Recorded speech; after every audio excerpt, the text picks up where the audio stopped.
I know we only got one life to live. Every second on the clock.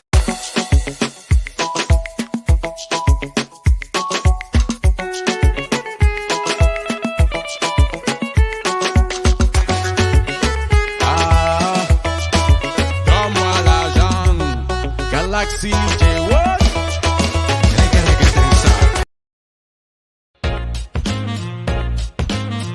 EntrepRadio Online. 2020 was the year we all looked forward to. It's the start of a new decade. It's the year of perfect vision. Or so we thought.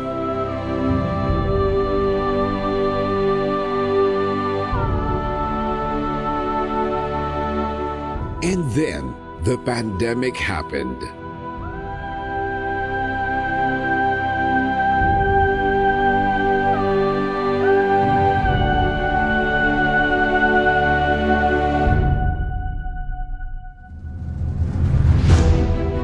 Now, 2020 has become the year that ushered in the new normal. But in spite of that, here in Creative Voices, we believe it's still the perfect year for your voice to be heard. This is Creative Voices 2020. Bigger, bolder, better. And yet still and always the home of the best Filipino voiceover artists. We provide a pool of hundreds of voice profiles. Male or female, young or mature, calm or energetic. In English, Tagalog, and other Philippine dialects. Tuloy ang kwento. Padayon ang istorya. Ituloy ti istorya. Pelistorya continua. Isundo may istorya. Padagos lang ang satuyang istorya. Padayon ang imo nga sugilanon. Tuloy ang kwento. An online platform for selecting, booking, and obtaining the perfect voiceover for your commercial, movie, corporate video, e-learning, telephone system, etc. You name it, we voice it. State-of-the-art recording studio, equipment, and software for a guaranteed crisp and clear audio quality.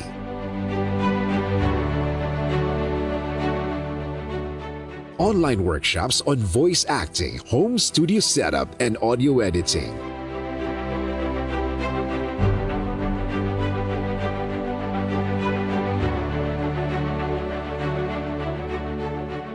We have produced over 2,000 graduates from VoiceWorks, our popular voice acting workshop since 2005. And the pandemic is no reason to stop. Vision 2025 to be the leading national network of young Filipino voice artists and creative voices.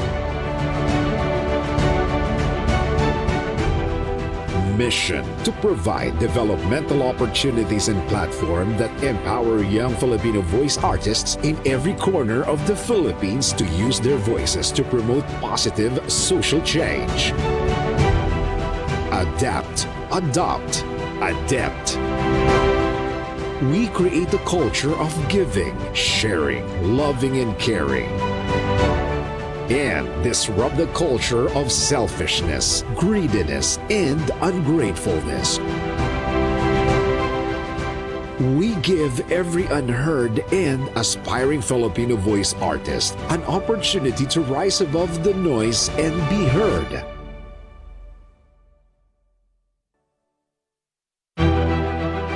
Be part of the new normal created by Creative Voices 2020. Join Certified Voice Artist Program. Creative Voices 2020 Vision 2025. Creative Voices Productions.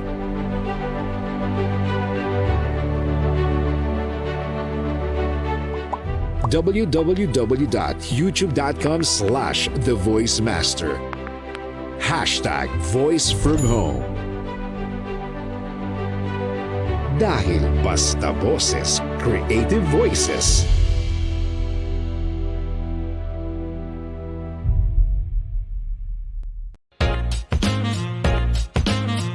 EntrepRadio Online.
Assalamualaikum from the state of Kuwait. Great day from the Bahamas. Mabuhay, Pilipinas! Good day from Chicago, USA. Mapagpalang araw mula sa kaharian ng Bahrain. Konnichiwa from Japan. Magandang gabi, Pilipinas. Watch us on EntrepRadio. Great day, everyone. Magandang hapon, Kuwait. Magandang gabi, Pilipinas. At magandang araw po saan man kayong panig ng mundo. Ako po si Wena Pangilinan, proud OFW, na inaanyayahan kayo sa ating programang Entrepreneur World. Usaping pagnenegosyo ng ating mga kababayan sa overseas and more. At makakasama ko ang ating mga kaboses worldwide. Great day, everyone. This is Basil Fetillo, joining you from the Bahamas. We most certainly know someone, might be a friend or a family member, who left their beloved countries to work overseas as an OFW or an immigrant, just to provide a comfortable life to their families. But do we really know their life abroad? Do we know what it feels like to be away from your loved ones? Well, this is the program dedicated to our Bagong Bayanis. Magandang gabi, Pilipinas! Ako po si Pooja Ignani, dating OFW sa Saudi. Magtatampok po kami ng natatanging Filipino working abroad at pag-uusapan namin ng kanyang negosyo at naging buhay sa ibang bansa. Good morning from the USA. I'm your correspondent Tyrone Taham, sharing you amazing stories of our exemplary kababayans who have managed to establish their businesses here and back home and learn from their struggles and challenges in our segment called Kilalanin si Kabayan. Naidi ng inyong lingkod, mag-uulat mula naman po sa kaharian ng Bahrain.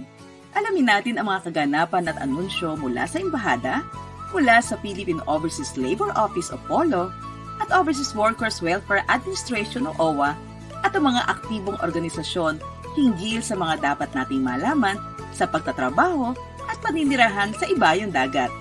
Dito sa ating segment na Batas, Kaganapan at Iba pa. Gabby from the Philippines here, and we're giving center stage to our featured talented musicians as they showcase their talent and tell us a little bit about their life abroad in our segment Global Entablado. Kuya Kowe at your service. Inviting our kababayans all over the world for a 2-hour special program kung saan kayo ang bida. Kaya talaga namang hitik na hitik po ang ating programa na sa loob lamang ng 2 oras ay marami po tayong matututunan sa pagnenegosyo at buhay ng ating mga kababayan abroad. It's about time that we recognize and present to you these Filipinos that might be ordinary workers or citizens in the countries they're in. But they are unsung heroes nonetheless to their families and loved ones back home.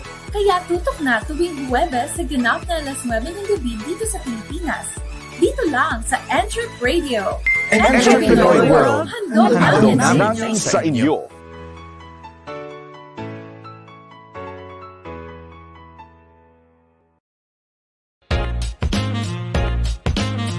EntrepRadio Online. Hear the voices of greatness on the World Wide Web. VG8 Radio, the voices of greatness.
EntrepRadio Online.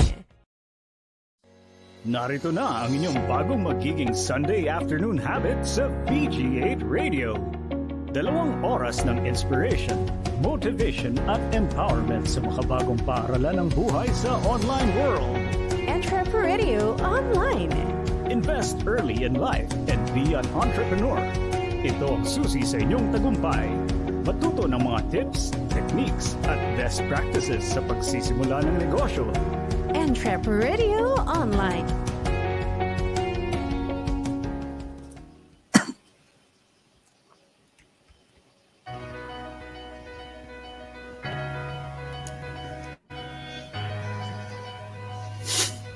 Magandang hapon mga ka-entreps! Narito na ang programa para sa makabagong Filipino entrepreneur. Makakasama niyo kami tuwing Linggo, alas 2 hanggang alas 4 ng hapon para sa usapang punong-puno ng kaalaman sa pagsisimula ng inyong pangkabuhayan. Ayan, sorry. We inspire greatness, excellence, and success in every Filipino entrepreneurs. Dahil dito sa EntrepRadio, may puso ang pagnenegosyo. Kaya Luzon, Visayas, and Mindanao, isang maganda at maaraw na hapon sa inyong lahat, mga ka-entreps. Hatid namin sa inyong 2 oras ng information, inspiration, motivation, at empowerment para sa makabagong Filipino entrepreneurs. Welcome guys to EntrepRadio Online, the voice of Filipino entrepreneurs. Ayan, excited talaga for today's episode, partner. Kaya guys, we invite you to like and follow our page, EntrepRadio Online page, to see more informative content about entrepreneurship, which is made specially for Filipinos. Like and follow na, and today we have a very exciting surprise sa mga magla-like ng ating page, partner. Yes, definitely, no? Talagang mabubusog kayo dito sa surprise. Yes.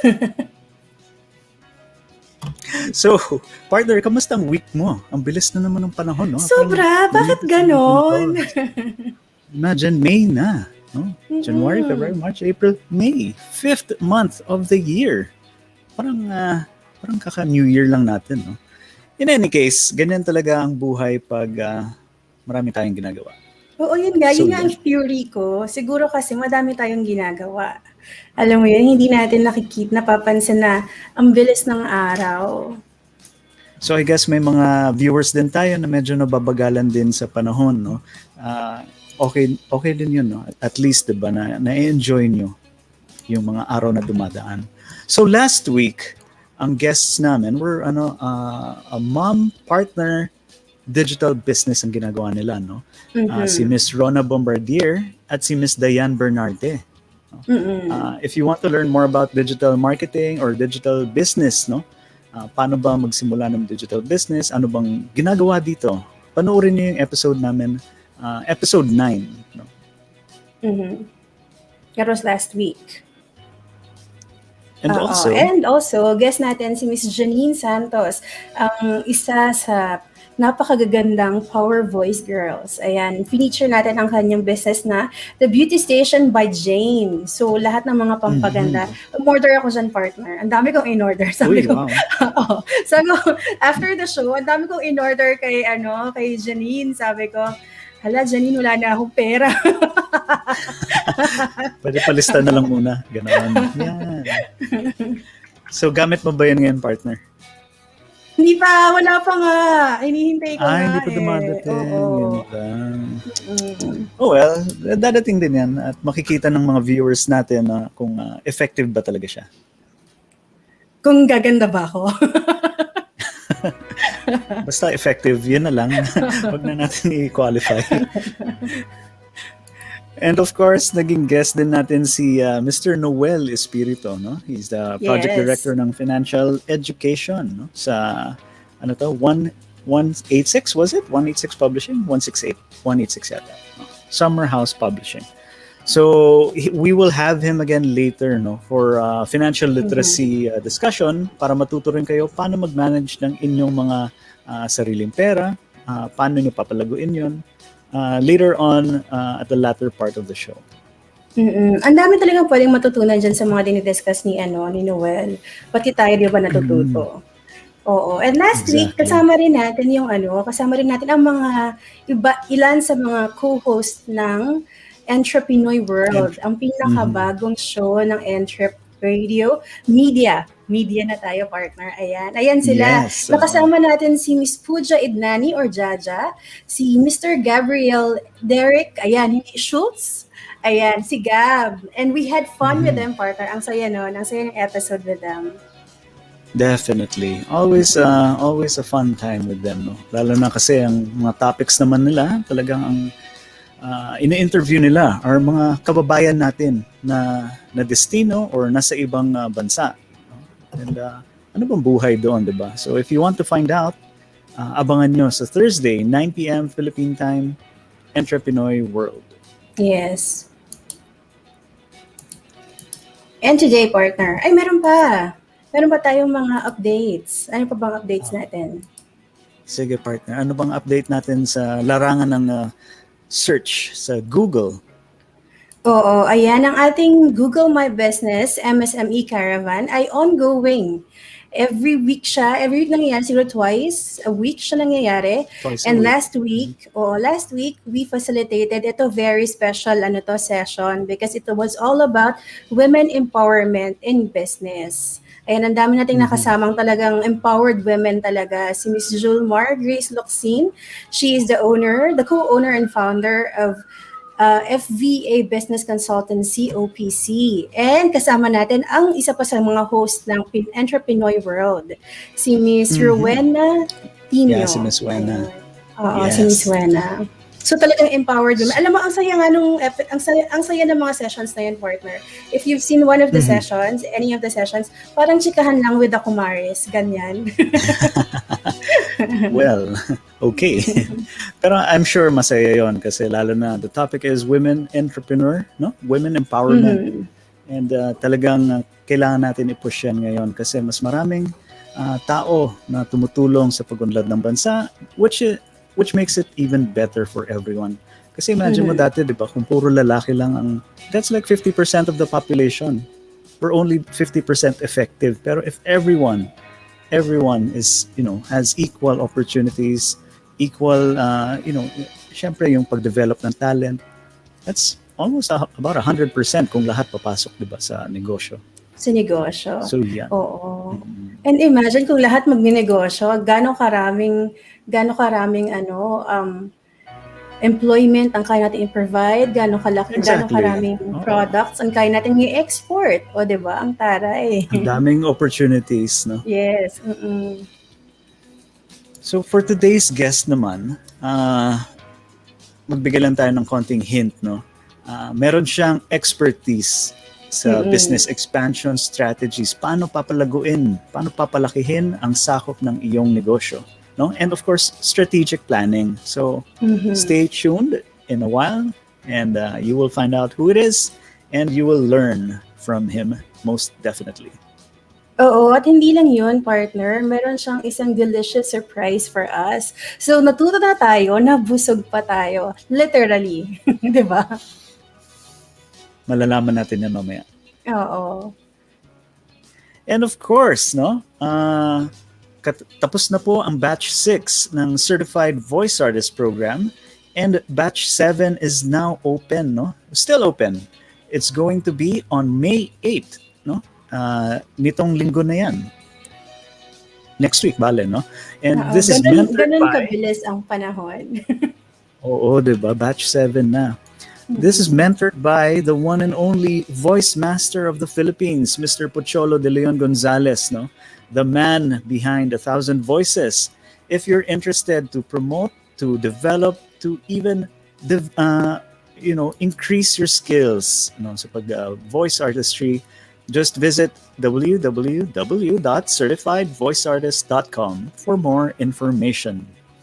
Oo, if you wanna try this industry, partner, 'di ba? Sa mga ka-entreps natin, learn from no less than the only voice master of the Philippines, 'di ba?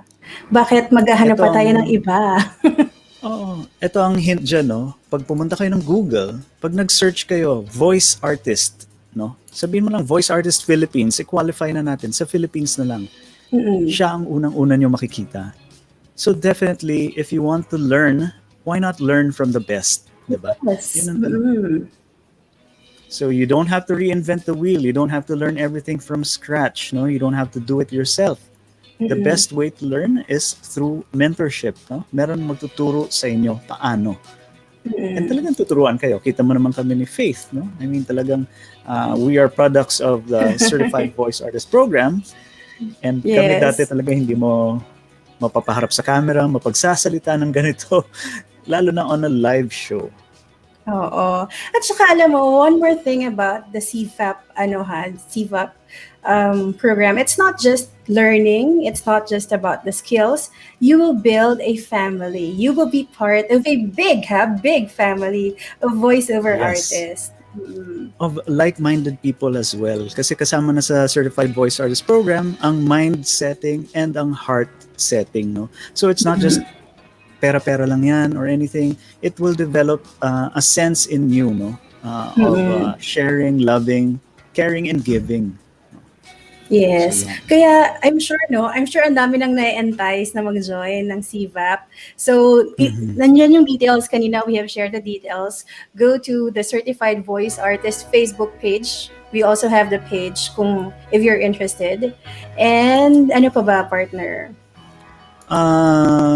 Also, this Saturday, May 7. This week pala, May 7. No, this week. Friday, sorry. Tama ba? Friday, tama. Friday.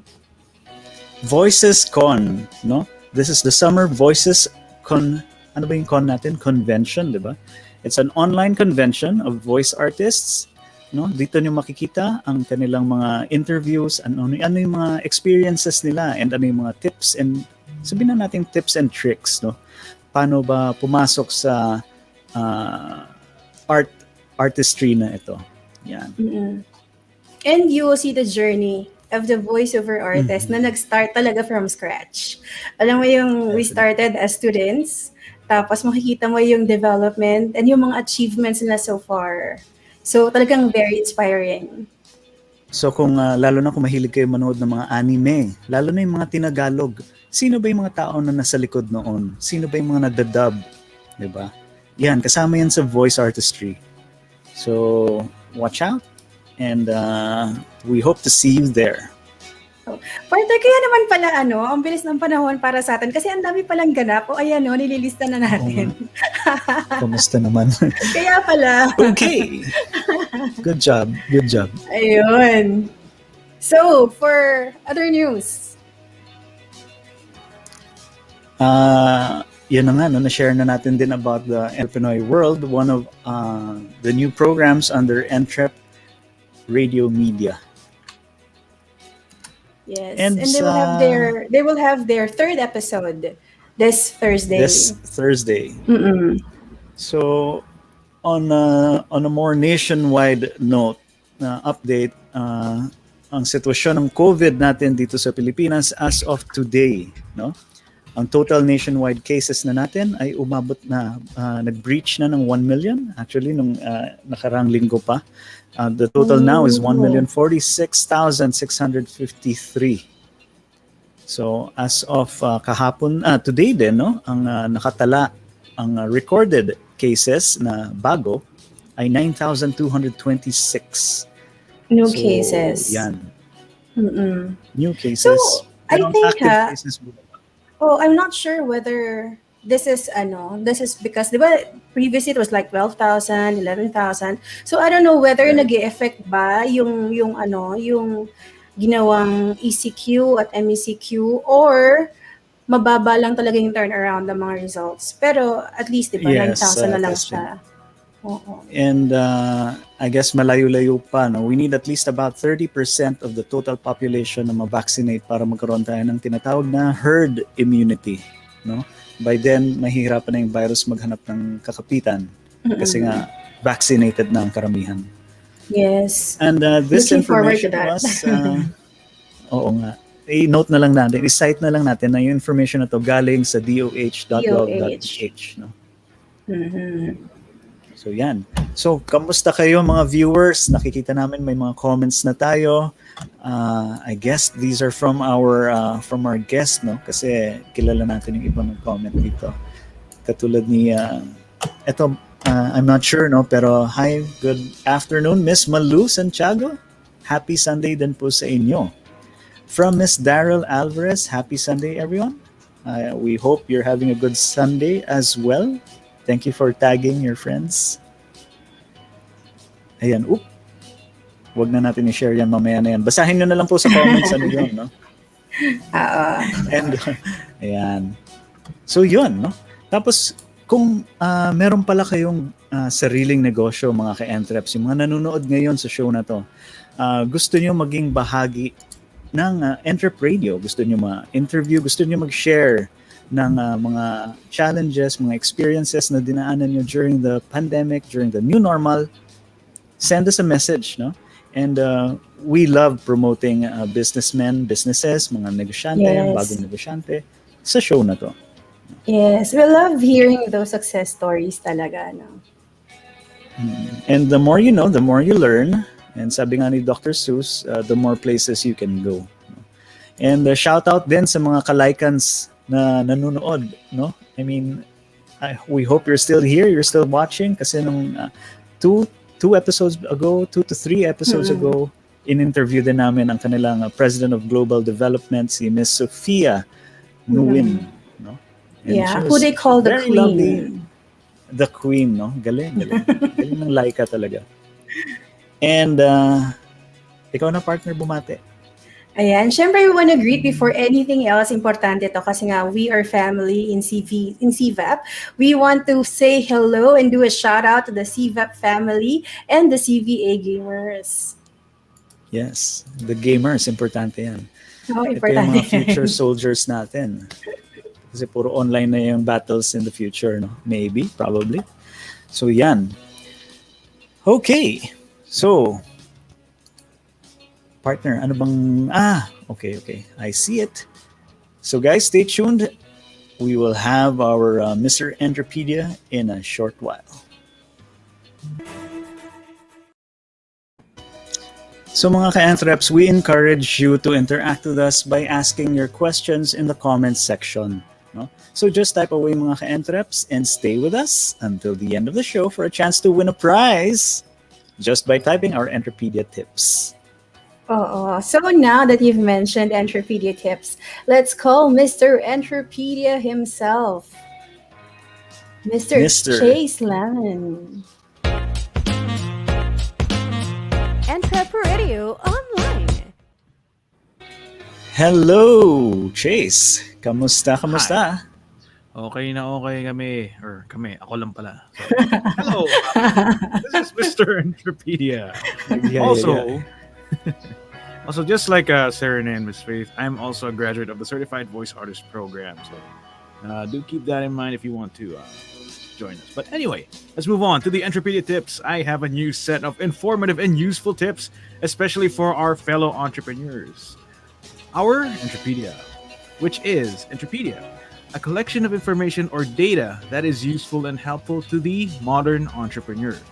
Or sa Tagalog, ito po ay mga koleksyon ng impormasyon o data na nakakatulong o kapaki-pakinabang sa mga makabagong negosyante. Yes, kaya go ahead, Chase. Proceed with your Entropedia tips. Proceed with caution. Proceed with caution. All right. Thanks, guys. All right. So, the business of the expansion of the business is something as most entrepreneurs aspire to. It increases your market reach for your products and services. Increasing your customer base will give you more customer leads and sales improvement. Expansion also gives your business the economy of scale, which will make your company more profitable. Expanding your business also gives you the opportunity to establish more revenue streams, like, for example, offering diverse range of products and services. But business expansion entails careful planning and right strategies that should fit your overall business direction. That's why for our Entropedia tips for today, we will be sharing 3 of the most popular expansion strategies based on the JGH Business Consultancy Program. Okay, so let's move to our first Entropedia tip, or the first strategy. So for the first tip, it's a franchise program development. Now, franchising is a method of expanding your business wherein consultancy agencies allow someone, the franchisee, to use their name and operating systems for a fee. From the JGH Business Consultancy Program, they develop franchise programs that include franchise ability assessment and alignment, franchise business plan, and digital marketing strategies, which include e-commerce strategies, Facebook and Instagram advertising, and chatbot marketing. And that was our first Entropedia tip, franchise program development. Okay. You know the drill. Quite a You know the drill. Yes, I do know the drill, Makita. But for my thoughts, Nag-plug ka pa ng product. Okay. A small introduction to JGH, which provides us with these franchising plans. This is their own description according to their website, and I quote, JGH Business Consultancy offers services to provide assistance for growing entrepreneurs. We develop business expansion programs such as franchising, distribution, and co-ownership programs. In relevance to business expansion, we also offer consultancy services for strategic planning and commissary and production management. We also provide trainings and webinars for technical skills on business management and digital marketing. End quote. That was JGH Business Consultancy. This is the business that we get these strategies from. All right, so for my actual thoughts, as entrepreneurs, we strive to get our products and services out there to not only provide customers with what they need, but to also contribute to developing our economy. Now, these goals involve an ever-expanding market for our businesses, which include the customers physically near you to possibly all around the globe, internationally. So, franchising allows you, as an entrepreneur, to not only reach customers beyond your current operational range, but it also provides work and business opportunities for those who need them. And working with a franchise program allows for a more time-efficient approach to creating and maintaining a successful franchising venture. So, for those who are contemplating on expanding your business, consider working with franchise plans to properly map out the most appropriate strategy for you and your business. So yeah, those were my thoughts for this. Okay. Those were my thoughts. Sa akin naman dito, parang wala na tayong madadagdag dun sa mga thoughts ni Chase, di ba? Kinover niya na lahat. Pero may shinare yung ating scriptwriter, no? Sabi niya, yun nga, sa franchising, it's a good option for expanding your business because it will be easier to duplicate, no? When you franchise this. Kumbaga, parang let's just yung kilala nating one of the largest franchisees and real estate developers, McDonald's, diba? You have a system.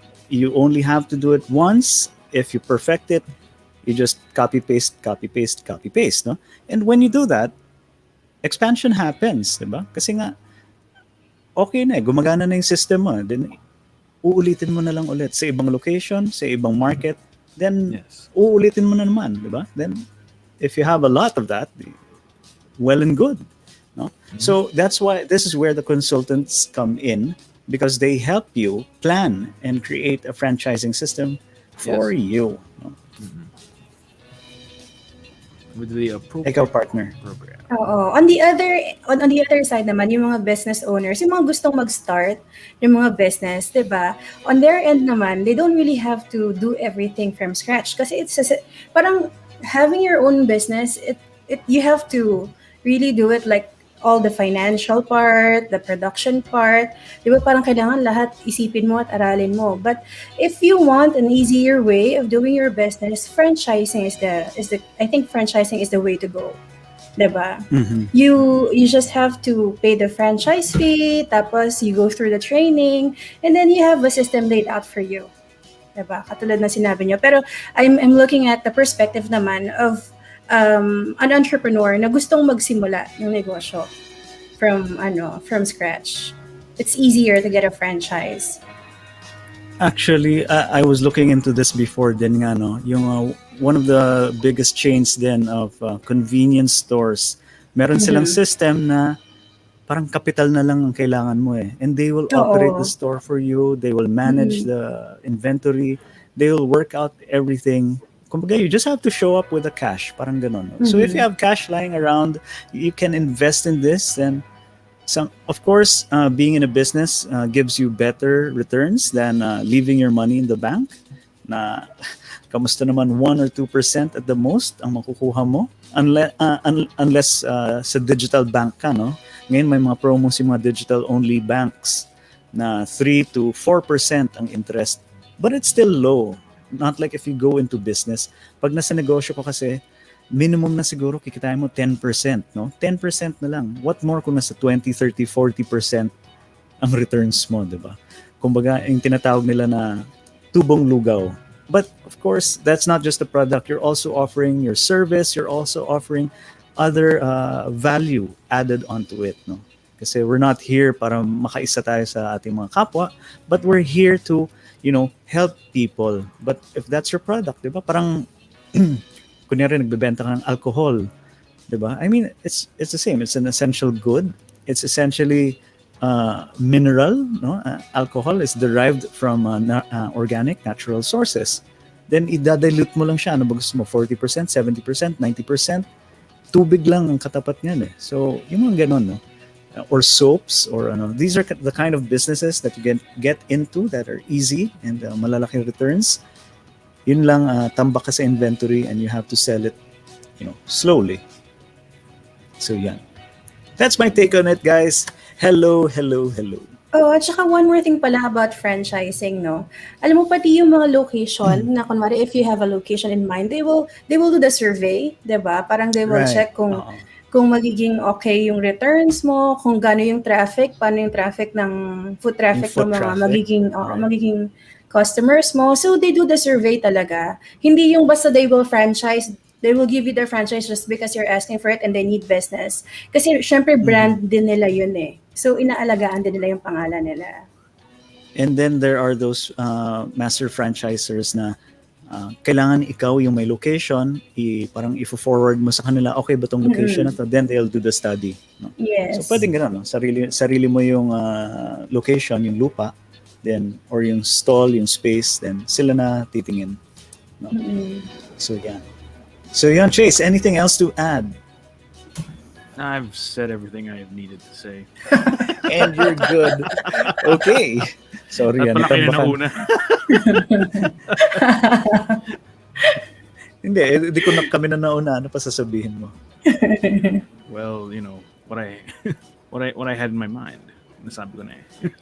Good point. Okay. Thank you, Mr. EntrepRadio. Thank you, We'll see you Chase. again We'll see you again later. Good luck, guys. Okay. EntrepRadio Online. So yun, no? Okay. Let's move on to our first guest for today na kinaantay-antay na ng mga viewers natin.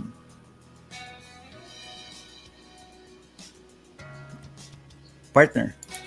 Oo. Pero mag-hello muna tayo sa mga ka-entreps nating nag-hello na rin sa atin before natin i-introduce ang ating guest. Oo. Ito yung pinaka-latest, no? From Mr. Just Kamsol, no? Sabi niya, feasibility study po. Yes po, yes. May feasib na kailangan ba before mo makita kung ang negosyo ba ay papatok sa plano mo, sa lugar mo, sa produkto mo. Yan. And meron din from Miss L.A. Briguera. Sabi niya kanina, great day, Miss Faith and Sir Rene. Hi, And LA! syempre may pahabol siya. Hi, Chase, sabi niya.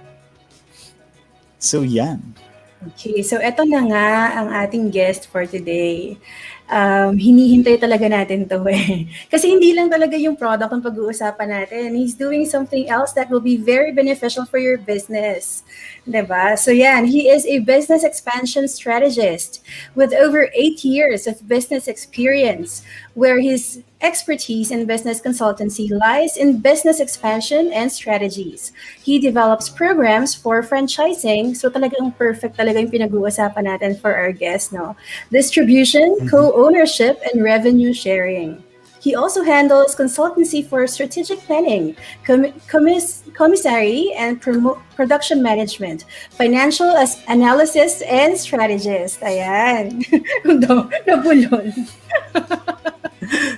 Currently, he owns the JGH Group, no? Which includes the following companies: JGH Business Consultancy, JGH Professional Solutions, and HBros Incorporated, which is the company behind PICKupSTICKS franchise.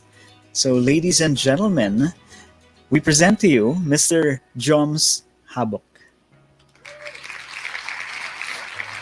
Hello everyone, happy Sunday. Hi, Sir Joms. Good Hi, afternoon. kumusta? Good afternoon, Sir Joms. Tawa ko ng tawa sa likod kanina habang nagdi-discuss kayo. Si Chase po talaga nakakatawa. Hindi ba si Chase? Oops. Sorry. Okay. Ayan, Sir Joms, welcome to EntrepRadio Online. Thank you for inviting me for your program. So very interesting to kasi we're not only talking about PICKupSTICKS but also about the expansion strategies, no, for mga entrepreneurs na viewers natin dito. Definitely, no, kasi lalo na kung meron naman yung mga viewers natin, no, may natabi ng konti, 'di ba? They can use that as an investment. That's correct. So, Sir Joms, could you tell us something about yourself and what it is that you do para malaman ng mga ka-entreps natin? Okay. So, actually, my first business is PICKupSTICKS. So, it's HBros Incorporated. So, we started this business last 2016. And we ventured into a mall-based branch mga around February of 2017. And after 6 months of successful operations, I prepared the franchise program, and then we offered it as a franchise brand. And fortunately, we were able to expand the brand with 40 plus branches. No, so pre-pandemic, we have 40 plus branches. And after several months, I also established my own consultancy firm. So it's more on business expansion. So primarily franchising and co-ownership program. And some companies also engage with me to develop a distribution program for them. So more on expansion. And I also provide training, no? So I normally conduct webinars every Saturday. So it's more on ganun pa rin, franchising, expansion, but at the same time, strategies on how to adapt to the new normal. So it's more Mhm. on digital marketing, e-commerce strategies, sales funnel strategies. So that's Mhm. actually our main strategy also for Pickup Sticks. So as I mentioned, we have 43 branches pre-pandemic. But yun, even with the pandemic, we are very proud na we were able to expand pa hanggang 60 Wow. plus. Wow. We developed several strategies. So yun, pag-uusapan natin ano yung mga ginawa naming strategies for my own business, and at the same time strategies also to my clients na ginawa namin. Mhm. Primarily on digital strategies talaga. Oo. Na-mention niyo, sir, no, yung Mm. about Pickup Sticks. Ano Yes. po ba yung Pickup Sticks? Yeah. Actually, Pickup Sticks is a franchise brand that offers Filipino street food. Yung traditional na Filipino street Street food na food, ha? grilled, Okay. lahat on sticks. So we have the traditional na chicken isaw, di ba? Barbecue, Mhm. tenga, di ba? Pero we have two categories. We have grilled and we also have fried. So, meron kami mga Okay. fried na hot dog on stick. We have chicharon bulaklak on stick. Meron kami chicken Chicharon bulaklak. skin on stick. So, yun yung mga fried. Pero yung mga grilled, we have Puro chicken healthy to, isaw. sir, Yeah, yes. Healthy, Mga healthy. pampabata Okay. to, ha? Oo. Yan yung Very mga- healthy sa mga negosyante. Okay. So, so we have several categories in our product offering. So we have the a la carte on sticks. So traditional na they Okay. order on stick, no? Pero we Mhm. also have the mga silog bowls. No, we have top silog, Oh, to wow. silog, no, meron kami ganyan. And then one of our strategies that we developed, no, because of this pandemic, we developed new categories, no. So that's why we have the bilao. So yung Mhm. na-try na ninyo. So the Oo. bilao, so medyo the strategy for that category is to convince our customers to purchase in bulk. No? Ah. So Mhm. kasi syempre more on deliveries eh. So it's Oo. very important when we do digital advertising, digital marketing na magkaroon Mm-mm. ng higher spending, no? Ang mga customer Mhm. natin para yung cost natin of advertising will be diluted. Mm-mm. Pero yung customer naman at the back of their mind, if they purchase in bulk, no? Let's Mm-mm. say they purchase, kunwari, kung wala kaming bulk products, they Mm-mm. ordered for example around 100 pesos lang puro on Mm-mm. sticks. Tapos mahal yung delivery fee. The delivery fee is the same, 100 pesos. So parang it doesn't Mm-mm. make sense. 100 pesos ang Mm-mm. binayad ko, 100 pesos din yung delivery fee. So the Oo. strategy is to order in bulk so that Mhm. ang isip ng customer na-dilute yung delivery fee. So with the same Oo. delivery fee, for example, it's 100 pesos nga na delivery fee. Mm-mm. Pero they ordered bilao, let's say 1,000 pesos worth of bilao. That's only Mm-mm. 10% of the total purchase. So Oo. parang it's a Mhm. win-win scenario. Okay for the Yes. customer and okay then for us as a entrepreneur. Yes. Sir Joms, let me cut you for a while kasi we cannot wait. We cannot wait to show everyone yung pinag-uusapan natin. Kasi Yeah. pinag-uusapan pa lang natin yung mga products. Parang, oh, wait lang, we wanna show. I wanna eat. So, ayan, ipapakita natin yung mga yung mga pinag-uusapan natin na grilled on sticks, tapos yung bilao, yan ipapakita natin. I think ready na si partner. Okay, sige. Eto naman, no, parang tayo, medyo makabago na ang gagawin natin ngayon, no? Kasi for the food, meron tayong gagawing unboxing na Yes! tinatawag. Oo. Eto siya. So, makikita natin dito, ila-live natin. Diba? Sige, Paano go ba natin partner. gagawin? Galing ah. Grabe. Kita ba? Kita. Kita. So, ito, ganito na siya dumating. Actual to, hindi pa nabubuksan to. Kita natin, ano ba?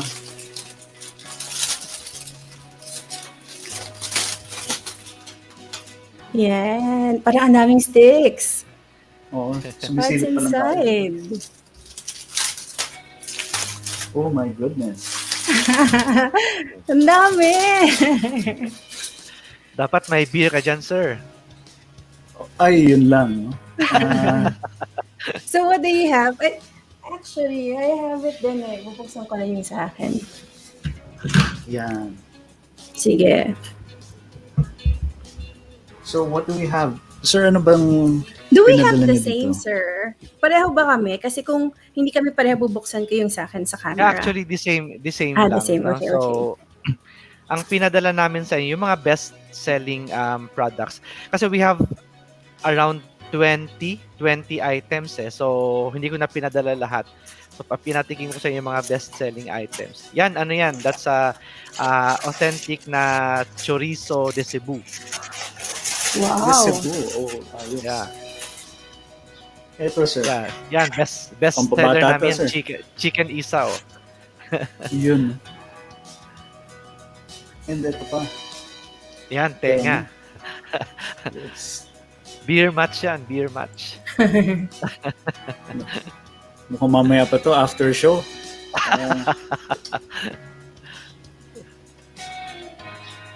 Ito na Cebu. Ito. Oh, okay. Yun, no? Hindi ko So, alam guys. kung anong kakainin ko, partner eh. Ano bang unahin ko? Ang dami. Anong unahin Yan. ko? So, yung mga ka-entraps pala natin, partner, kung gusto nyo ring matikman, no, yung ating bilao of grilled goodies, you all you have to do is follow the steps na ilalagay natin. Wait lang. I will copy paste dun sa ating comment section. So mga ka-entraps, ano tingin nyo dito sa food? Nagugutom na ba kayo? Gusto nyo bang mag-order na ngayon? Mamaya ipa-flash po natin yung ano tawag na to? Yung Contact details. details. And yung yes, and the menu, no? Para makita nyo rin. Kasi itong PICKupSTICKS, parang gusto ko na sumimple ngayon, no? Pero So, ito na nga, Sparkling no? na So, mga ka-entraps, if you want to win this bilao, hindi kami nagjo-joke, seryoso to. Seryoso to, no? You will have a chance. Nagugutom na daw si Just, may steps. Follow those simple steps. Ganito lang ang gagawin natin, ha? Madali lang. 1, like EntrepRadio online page. Okay. 2, share this episode's link. And then 3, click and fill out the form na ibibigay namin. Ayan, nakikita nyo ba? So, nandiyan din yung link. So, you can just, simple lang yung kailangan nyo ilagay. Number nyo lang at saka pangalan nyo lang. Tapos, 2 of our lucky ka-entraps will stand the chance to win this bilao of goodies. Do you see the bilao of goodies? I-focus mo naman, partner, para makita na kung ano mapapanalo na nila. i-flash Yan na ang rin natin yung mapapanalo link, no? Ay. Ito pala yung entry form, no? Para may chance kayo na, no? Tapos ito naman po yung kumakain yan. Kasama yung surprise. Gusto ko yung kasama sa prize. Kasama ako sa prize. Yung mananalo natin, gawin nating 5 para mas masaya. Wow. Uy, 5. Make it 5. Winners. Very generous, Very generous. 5 mga ka-entraps ang mananalo. Ayan. So, bilisan nyo nang mag-like. At dahil ginawang 5 ni Sir Joms, gawin na natin 4 steps. 1, like EntrepRadio online page. 2, paki-like ang kanilang page na PICKupSTICKS main. Tama po ba? Tama PICKupSTICKS main. PICKupSTICKS main. And then, number 3, share this episode's link. Madali lang mga ka-entraps. Silang click lang. Share this episode's link. And number 4, click and fill this form. Yan. Yan. Kunyari umiikot, diba? Yeah. Tapos we'll have it delivered na lang to them. So we might be needing their address para we will deliver it to them. Okay. Oo nga, tama. Kailangan. Okay, meron na pong pumasok na nag-like and nag-share ng episode. No? Ang bilis. Sakto for dinner Miss yan Kathleen, tonight. Oo. Uy, aabot. Sige lang guys, mag-comment lang kayo. Ayan, meron na kayong free dinner from PICKupSTICKS Maine. Yes. Wag lang sa sa Iloilo ang delivery. Basta Metro Manila lang. Okay. NCR lang po muna tayo pag nagawa na natin yung full expansion nationwide then, di ba? Pwede na, correct. Naku, meron ang dami pa naman nating viewers from Kuwait, from Bahrain, ganyan. Sorry guys. Malamang may family. Malamang may family naman sila dito. Kami kamag-anak sila sa Metro Manila. Di ba? Oo. Yung delivery address, sa kamag-anak na lang nila. Oo. Sabi ni Sir Jas, huli ka, Miss Faith, pero di kulong. Ayos. Good job. Jas, sumagot ka na, Jas. If you like this. Ito naman, chorizo de Cebu, tama ba? Yes. I'll try it. Yes. I'll try it. Pero meron akong nakitang parang sausawan eh. Yes. It's best consumed with the vinegar. Pero, ito, si Sir Jeff. Wow, it looks really tasty. I remember my days in Subo, especially the place near Osmeña Circle. Wow, yan. Subo. Sir Jeff, fill upan nyo na po yung form na to para mabalikan nyo ang lasa ng Nako, Subo. mga ka-entrep, sumagot na kayo kasi sasagot na ako. Pangalawang bilao. Yan. Sige partner, ipopost ko muna yung updated nating instructions ha. Sige, balikan natin yung tanong natin kay Sir Joms. No? Sir Joms, habang nag-aano si Faith, paano po ba nag-start yung business nyo? Actually, my first business talaga was a meat shop. So it's a wholesale of meat products, no? And at the same time, we have a retail of meat shop. Every afternoon, kasi maliit lang yung margin ng meat products around 30% lang. At the end of the day, hindi naman nauubos yung isang, di ba, sa isang carcass ng baboy, may naiiwan na konti yan sa hapon. Kinabukasan, ayaw na namin ibenta yun di ba? So, kung meron ka naiwan 20 to 30% din of your inventory, wala kang kikitain. So, we strategize, no? We convert that remaining stocks into processed items, processed food, no? Nag-develop kami ngayon ng barbecue recipe. From there, nag-start na kami magbenta. Hindi pa to mall-based. So, nagkaroon ng maganda acceptance from the customers, and then that's the time na we tried to invest in a mall-based branch. Then, naging maganda rin yung acceptance ng market. Doon na kami nag-start mag-franchise. Oh, okay. So then from then on, nasimulan nyo na yung franchise system, no? Then, eto na lumaki. Pero saan po pumasok yung idea na di ba, instead of yung meat products, gawin na lang natin siyang on stick? Parang was that the next logical step talaga? Actually, ang main logic for this concept talaga is we want to offer a new product offering to the market, unique talaga. So hindi pa to available sa market. Kahit hanggang ngayon sa kiosk format kasi we are into franchising of a food kiosk format. Wala pa nag-o-offer nito inside the mall until now. No, so we wanted to offer a franchise business na unique pa talaga. So that's why we decided na lahat ng products on sticks and in a kiosk format. Yan, teka. Adjust lang natin para makita ng... So yan, naka-kiosk format nga. Tapos very rin, no? Tapos parang nakita ko, sir, naka-vacuum pack siya, no? Pag dinideliver. That's a new category that we offered dahil sa pandemic, no? That's a new category. We offer naman this time the convenience to the customers. If they wanted to enjoy street food at the comfort of their home, magluluto sila on their own, di ba? So we offer them ready to grill naman na pickup sticks. So we deliver na naka-vacuum pack. For example, if you want to have barbecue, isaw, and chorizo, we will deliver it to you na vacuum pack. Kayo na mag-iihaw sa bahay. Yun. And actually, mas okay yun, no? Kasi mas matagal ba shelf life, sir? Pag tama, pag naka-vacuum pack. Pag naka-vacuum pack. And then ano talaga, it preserves the freshness of the product. Kasi walang oxygen molecule na lumalabas or pumapasok eh. So makakapag-sira. Tapos sir, is PICKupSTICKS or any of your consultancy businesses, sir, is this a family business? Or yes. Kayo lang talaga? For the PICKupSTICKS, I started this business together with my brothers. That's why it's HBros Incorporated. HBros. Yes. Tapos sa consultancy, it's my own business. So ako lang yung sa consultancy business.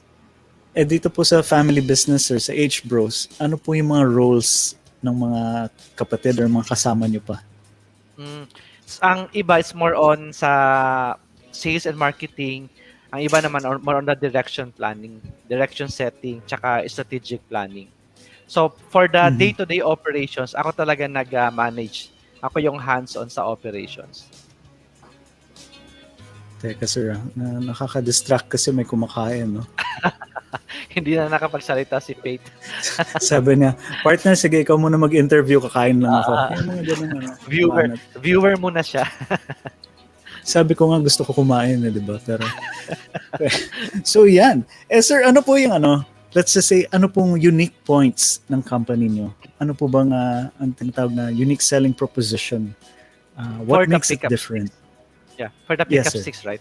So first, it's the quality of the product that we offer, no? So we are offering the traditional street food with the highest standard in terms of production processes. We are very confident when it comes to the quality of the product, yung linis, talagang very tedious yung production processes namin sa commissary. And at the same time, we offer convenience to the customer. As mentioned, yun sa vacuum pack. And even with the bilao, if you have for example, may party, di ba? So, instead of mag-grill pa kayo or magpe-prepare pa kayo from scratch, so we offer the bilao. Pero kung you have the opportunity to grill, pero syempre, hindi na yung from scratch na kayo pang gagawa ng marination. So we offer the vacuum pack items. So that's what we offer to our target market. Opo. Sir Joms, hindi ko alam kung natanong na to kanina kasi talagang distracted talaga ako. Pag may katabi kang bilao ng inihaw, hindi ko alam kung anong iisipin ko, kung yung interview ba o yung kakainin ko. Anyway, ang dami kasi, so hindi ko alam kung anong uunahin ko. So anyways, Sir Joms, what I want to know is, bakit street food? Kasi, unang-una, kami mismo, mahilig kami sa street food. So, that's number one. Second, this is also a strategy na yung mga products namin sa meat shop na naiiwan before, including the intestines, di ba? Yung mga byproducts, na-convert namin into new product. So we decided na street food ang ibenta namin. Kasi otherwise, kung for example, we can convert the carcass into a tapa or tocino, di ba? Pero paano yung mga intestines? Di na ma-convert to other products. So we decided, sige, lahat na lang street food na on sticks. So at least lahat ng dapat maging waste namin, na-convert namin into a new product. And eventually, it's a new business that we developed. Oo nga naman, 'di ba? At saka street food talaga, number 1 yan sa mga Pinoy. At saka hindi ko alam kung bakit habang nag-i-interview tayo, Sir Joms, nakita ko may gumagalaw doon sa bilao ni Rene. Tapos So, distracting nga pala talaga, partner. Sorry na. Natikman nyo na yung chorizo de Cebu. Yun ang pinakagusto ko dyan. Yung nasa gitna. Yung medyo... Yung maliliit, bilog. Ubusin ko lang to. So, yun ang gustong-gusto ko dyan. Parang gusto ko ng kanin, partner. Yes. Yun. Especially yung chorizo de Gusto Cebu. ko magluto ng itlog eh. Maghahanap ka talaga ng rice dyan. Very effective tong itong bilaong to, nakaka-distract. Ayan, so kaya siya street food. Kasi alam niyo yung nakita ko first ko nakita yung page niyo. I thought it was very innovative. Kasi 'di ba ngayon hindi tayo makapag street food kasi talagang risky. Sobrang risky mag street food ngayon. parang makaka-crave talaga yung mga street food. Tapos makikita mo sila sa sticks na parang nasanay kang iniihaw-ihaw, tusok-tusok, ganyan, tapos sausaw mo. Ngayon, hindi na pwedeng ganon, diba? So, nung nakita ko siya, we have to have this. We have to have this on the show, diba? Parang this is very innovative and very smart and healthy and clean at the same time, diba? You get to have your fix for your cravings, and Lalo then you don't have... Yung banda dito. Ito. Yan yung mga healthy. Yan yung mga unahin dapat. Alin yan? Yung chicken isaw. And that's, the best seller namin talaga. Yung chicken isaw na yan. Hindi ka pa nasusubukan yung isaw. Healthy siya kasi, di ba? Parang hindi siya risky na na street food, tapos nadadaanan, ganyan. Wait lang. Tsaka the cleaning process is very important, no? So, since ako nasa business na to, alam ko talaga yung na dapat linisan talaga siya ng maayos. Kasi nakikita ko siya from the raw materials itself.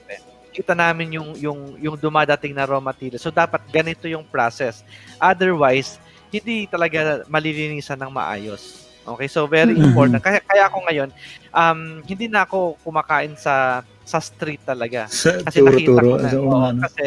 Kasi for this mga isaw-isaw kasi kita ko na yung raw materials eh. So hindi ako sure kung maganda yung processing ng traditional na nasa street. Food.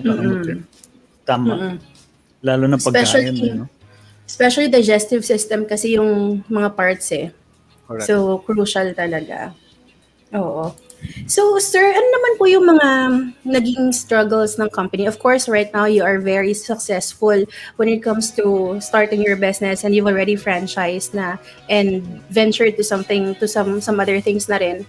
Pero ano yung mga naging struggles ninyo nung start? Prior to the pandemic pa? Yes, prior to the pandemic. And then maybe you can discuss then later during the pandemic.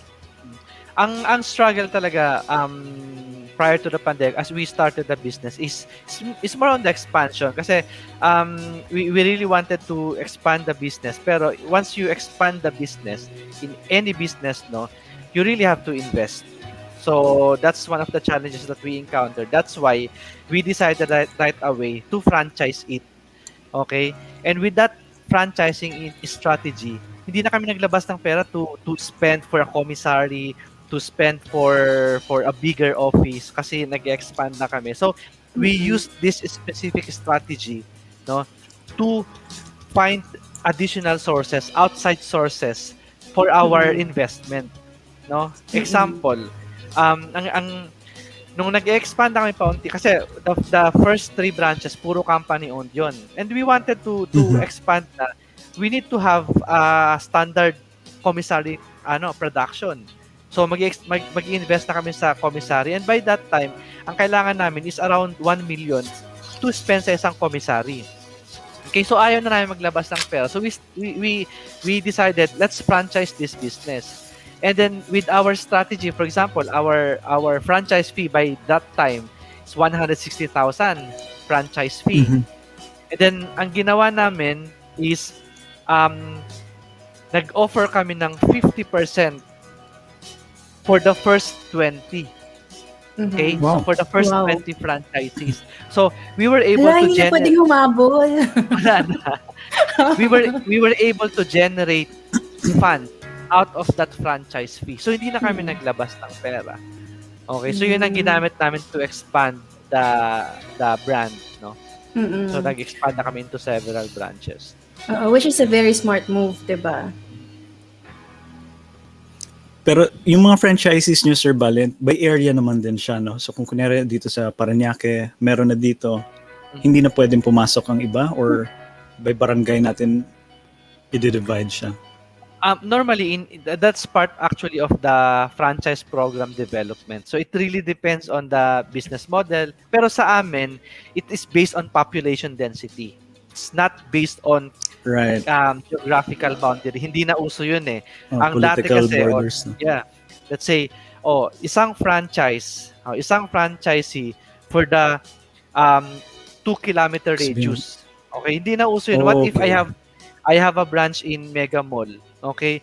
Di na ako pwede magtayo ng branch sa Shangri-La. Galleria. Kasi, or Galleria. Kasi within 2-kilometer radius yun. Or even in Tama. Mega Mall mismo. A We or can have, B. we can have 3 branches. No? So we base sa population density, which is 30,000. So we have one franchisee for every 30,000 population. But we really, you talk about kanina yung sa location assessment. That 30,000 population is properly assessed, not only based on the quantity, but also on the quality of that foot traffic. No? So we are targeting kasi upper C and up. So yun ang target market namin. Kasi ang price namin, ang price point namin is pang upper C at pataas eh. So yun tina-target naming location din. I see. Pero Sir Joms, kasi 'di ba, napag-usapan natin yung mga struggles na in starting the business. Nung pandemic, ano po ang na-experience niyo na medyo nagkaroon ng struggle yung process, yung business process po ninyo?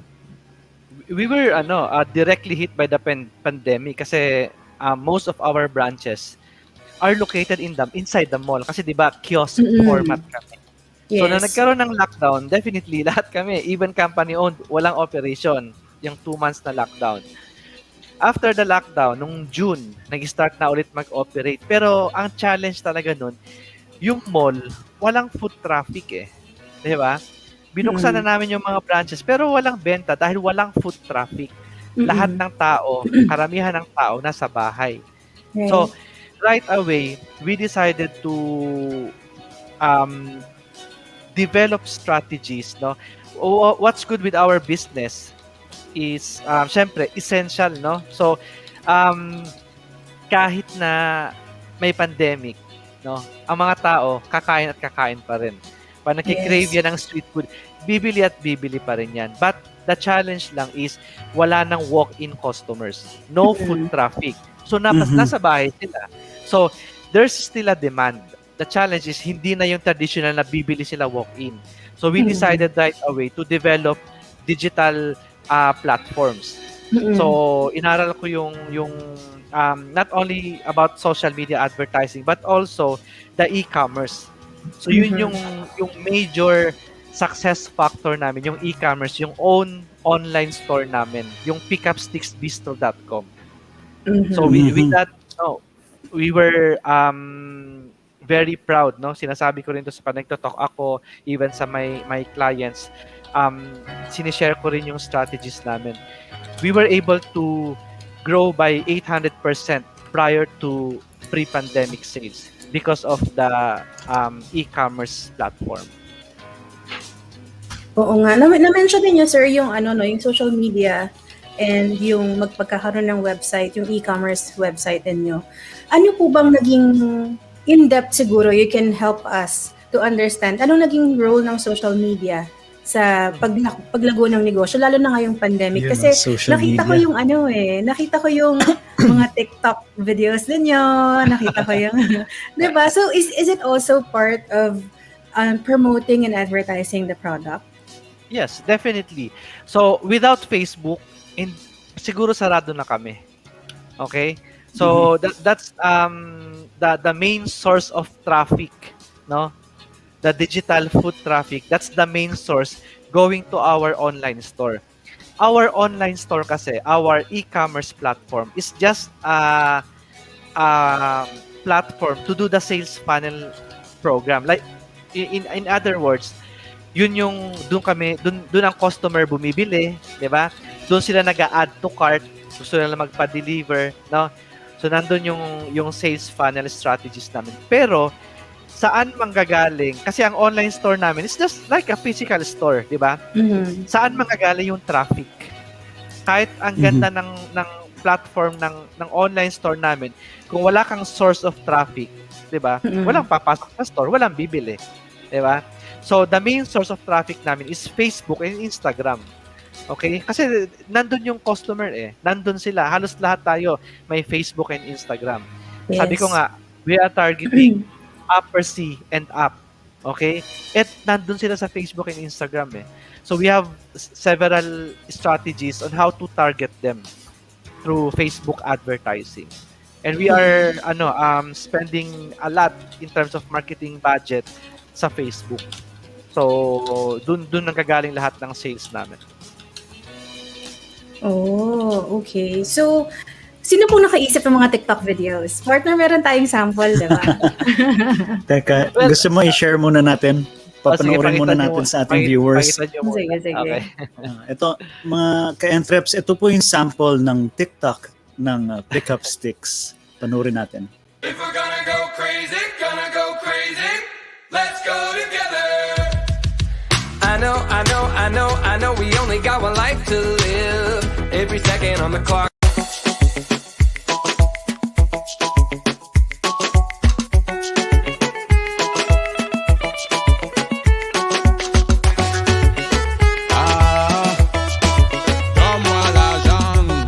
Galaxy J what? Ayun. Yan ang first requirement namin. Pa nag-apply kayo sa amin sa sales and marketing, dapat marunong ka mag-TikTok. Okay. So mga staff namin yun. So sila mismo nakaisip niyan. So sila ang kagandahan sa kanila, sa mga staff ko na yan, strategy ko naman yan sa pag-handle ng tao. I always convince them to give me recommendations. Mag-recommend kayo sa akin, paano tayo maging relevant sa market, paano tayo makakapag-generate ng sales. At sila mismo, mag-post din tayo ng mga TikTok. So, nagkaroon kami ng every Tuesday, no? Every Tuesday may TikTok kami. Kaya lang nagkaroon ng ECQ ulit, tapos nag-MECQ. So, tinigil muna namin for safety reasons na for the staff. After na MECQ, pag bumalik na ulit sa GCQ, back to Tuesday TikTok ang tawag namin dyan eh. Tuesday TikTok. Every Tuesday meron talaga. So nag-iisip sila mismo nag-iisip ng content nila for TikTok. So taga-post lang kami. Ang galing. So shout out sa mga staff ni Sir Joms, si Daryl. Sino pa ba ang mga shout out mo, sir, yung mga TikTokers ninyo. Yung tatlo na yon. Isa doon si Daryl, kausap na natin kasi sa consultancy natin yun eh. Tapos we have si Allen, no? Si Allen is actually sa sa store operation supervisor yan si Allen. Pero at the same time TikToker na rin namin yan. Okay. And si multi-talented.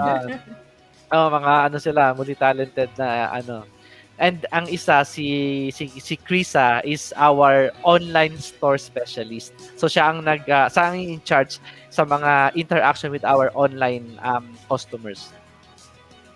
And nandoon ba siya sa TikTok video kanina? Yes. So silang tatlo. Yung isang babae doon. Partner, may message si Sir Choi para kay Sir Joms. Ayan nasa Nabasa ko. Sabi pala ni Sir Choi, congrats Sir Joms, keep up the great work. At saka, hindi lang yan. Sarap ng food. Oo, na-try ni Sir Choi eh. Meron ba tayong picture nung kay Sir Choi? Hindi na-upload dito. Pero nasa page natin. Nasa page. Na-post na sa page. So, yun.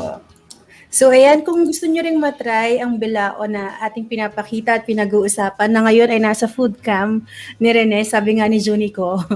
Ayan, may instruction tayo sa... Hindi ma-post yung instructions no, partner? Oo nga Na-post na ba? Okay. Hindi siya ma-post Pero, sige, sasabihin ko na lang din, ha? Okay, itong instructions natin mga ka-entreps. 1, like EntrepRadio online page. 2, like PICKupSTICKS main page. Hindi ko talaga, Sir Joms, makakapag-comment ka ba? Lagay mo naman yung link ng page ninyo. Kasi hindi kami makapag-comment for some reason. Tapos, after that... Kung nanonood si Daryl, kung nanonood ka, pakitype na lang ng link ng Facebook page natin. Ito, so may message ko na si Miss Pau. No? Baka, Miss Pau, pa-post naman. Thank you. Oo, bakit hindi tayo makapag-post? Anyways, yun na nga, no? The instructions are as follows. 1, like EntrepRadio online page. And then 2, like PickupStickS main page. And then share this episode's link. And then, sorry, kailangan ko ng tubig. It must be the... Tubig, kanin, fried egg. Ang daming kailangan. Kailangan ko ng Coke. Fried rice, garlic rice, Nakatatlong java sticks na rice. yata ako. Nakatatlong sticks na yata ako habang fried nag-uusap kayo. Yeah, para nagkikwentuhan lang tayo habang kumakain. Ikaw, partner, Kung nakailang medyo sticks ka na. Naririnig ko yung nakadalawa pa foil lang. kanina habang nag-uusap tayo. Narinig ko yung, narinig ko yung foil. So anyways, hindi ko na natuloy-tuloy yung instructions. Anyways, share this episode. Ayan na, na-post na. Ayan. And then, click and fill the form. Fill out the form. And then, comment done on the comment section para alam namin kung ilan ang padadalhan ni Sir Joms ng bilao. Ayan. Hindi, 5 lang. 5 lang, pero nagulat si Sir Joms. Sino-sino? So, sino-sino pala. Kasi 2 lang yun 50 kanina, na to, tapos naging 5, di ba? Oo, tama. Ayan. Okay. Yon, mga ka-entreps, mag-join na, follow the steps. Tapos, i-share na rin pala natin para sa ating mga ka-entreps. Yung, sir, ito yung latest na menu na nakita natin sa page ng, i-flash na rin natin dito para, yan. So, yan mga ka-entreps, kung gusto nyong tikman ang chorizo de Cebu. Sir, pag a la carte, pwede na rin ito pa-deliver, di ba? Siyempre. Yes. And the bilaos. The bilao 20s. 20-stick combination. Which is what we're showing right now. No? Yes, what we have. What I'm eating right now is one of the 20 bilaos. 20s. Yan din yung ibibigay natin sa mga winners, yung 20s bilao. Wow, 20s. Yun, no? Ito naman yung mga vacuum pack dun sa mga merong party or merong gustong, itabi muna for a rainy day, no? Kuha tayo ng vacuum pack goodies. Usually, Sir Joms, gaano katagal ang shelf life pag naka-vacuum pack siya? Technically, dapat aabot siya ng 2 years kasi frozen and vacuum pack. Okay. Aabot ng 2 years. Pero ang claim namin is only 6 months. So, mabilis, just in time yung production namin. So, hindi yan tumatagal sa amin ng 7 days. So, kung magpapa-deliver kayo, probably yung mga 1 week from the time na produce namin. So, kaya pa yan 6 months in your freezer. Hindi naman naabot ng 6 months sa inyo yan for sure. Isang sitting nyo lang yan. Tapos itong mga silog meals, syempre walang vacuum pack nito. Basta, meron din for tapa, tocino, and corned beef. Meron din yan. Kayo na mag-assemble. Kayo na mag-assemble. Oo, parang hindi naman pwedeng i-vacuum seal yung itlog, yung fried egg. Yes. Ayan, may promo code. Ito pala sir, may promo tayo nasama. No? Kaya lang, old promo pa yan. Ay, old na pala to. Okay. Disregard mga ka-entreps. Pag ginamit nila yun, hindi na sila, kung pag ginamit nila yung code, hindi na siya, naka-disable. Valid, no? Sir Joms, yung delivery ninyo, internal ba? Actually, lahat yung third party. Okay, mga third party couriers. So, may mga nakatambay na sa amin na rider kasi regular yung mga deliveries. Nandiyan lang sila sa labas ng store namin. So, anytime na may sila nagde-deliver for us. Oo, nakita ko nga yung page ninyo. Yung para pictures, may mga pictures na parang parking lot na ng parking lot na ng mga motor yung labas ng store. Nakakatuwa din kasi most of them yung mga nawala ng trabaho because of the pandemic. So, at least with our deliveries, may additional source of income sila. Right, tama. Talagang kakaiba, no? Very empowering din ang ginawa ng mga food courier services, no? Lalo na, yun na nga, motor lang ang kailangan mo, essentially, then you can do that on your own, no? Tapos, sir, Pag-usapan pala natin yung sa consulting nyo. Kamusta naman po yun, sir? Actually, what can you tell us about that? It's more on not only about na pag-usapan natin ng expansion, no? So when we say expansion, normally I develop program. I help out small and medium entrepreneurs to grow their businesses using franchising, okay? Pag franchising, so alam naman natin yun. So we allow someone, the franchisee, we allow them to use our name, to use our system, and then we collect fees from them, like franchise fee, royalty. Okay? So it's an expansion strategy na very rapid ang expansion kasi sila magi-invest, okay? Para kang nag-hire ng isang tao na napakagaling para mag-manage ng branch na yun kasi they have vested interest in that type of branch, no? And then sa co-ownership naman, may mga instances na ang business model is also feasible for co-ownership program. So parang revenue sharing. So kapag revenue sharing, for a period of time na meron tayong revenue sharing, so meron tayong agreement on that. And also distribution. So apart from that, yun nga, yung mga regular na webinar na ginagawa namin. So you can check the details of our consultation and even our webinar sa jomshaboc.com. So you can visit that. If you are an existing entrepreneur, you might find relevant training in that website. No? jomshaboc.com.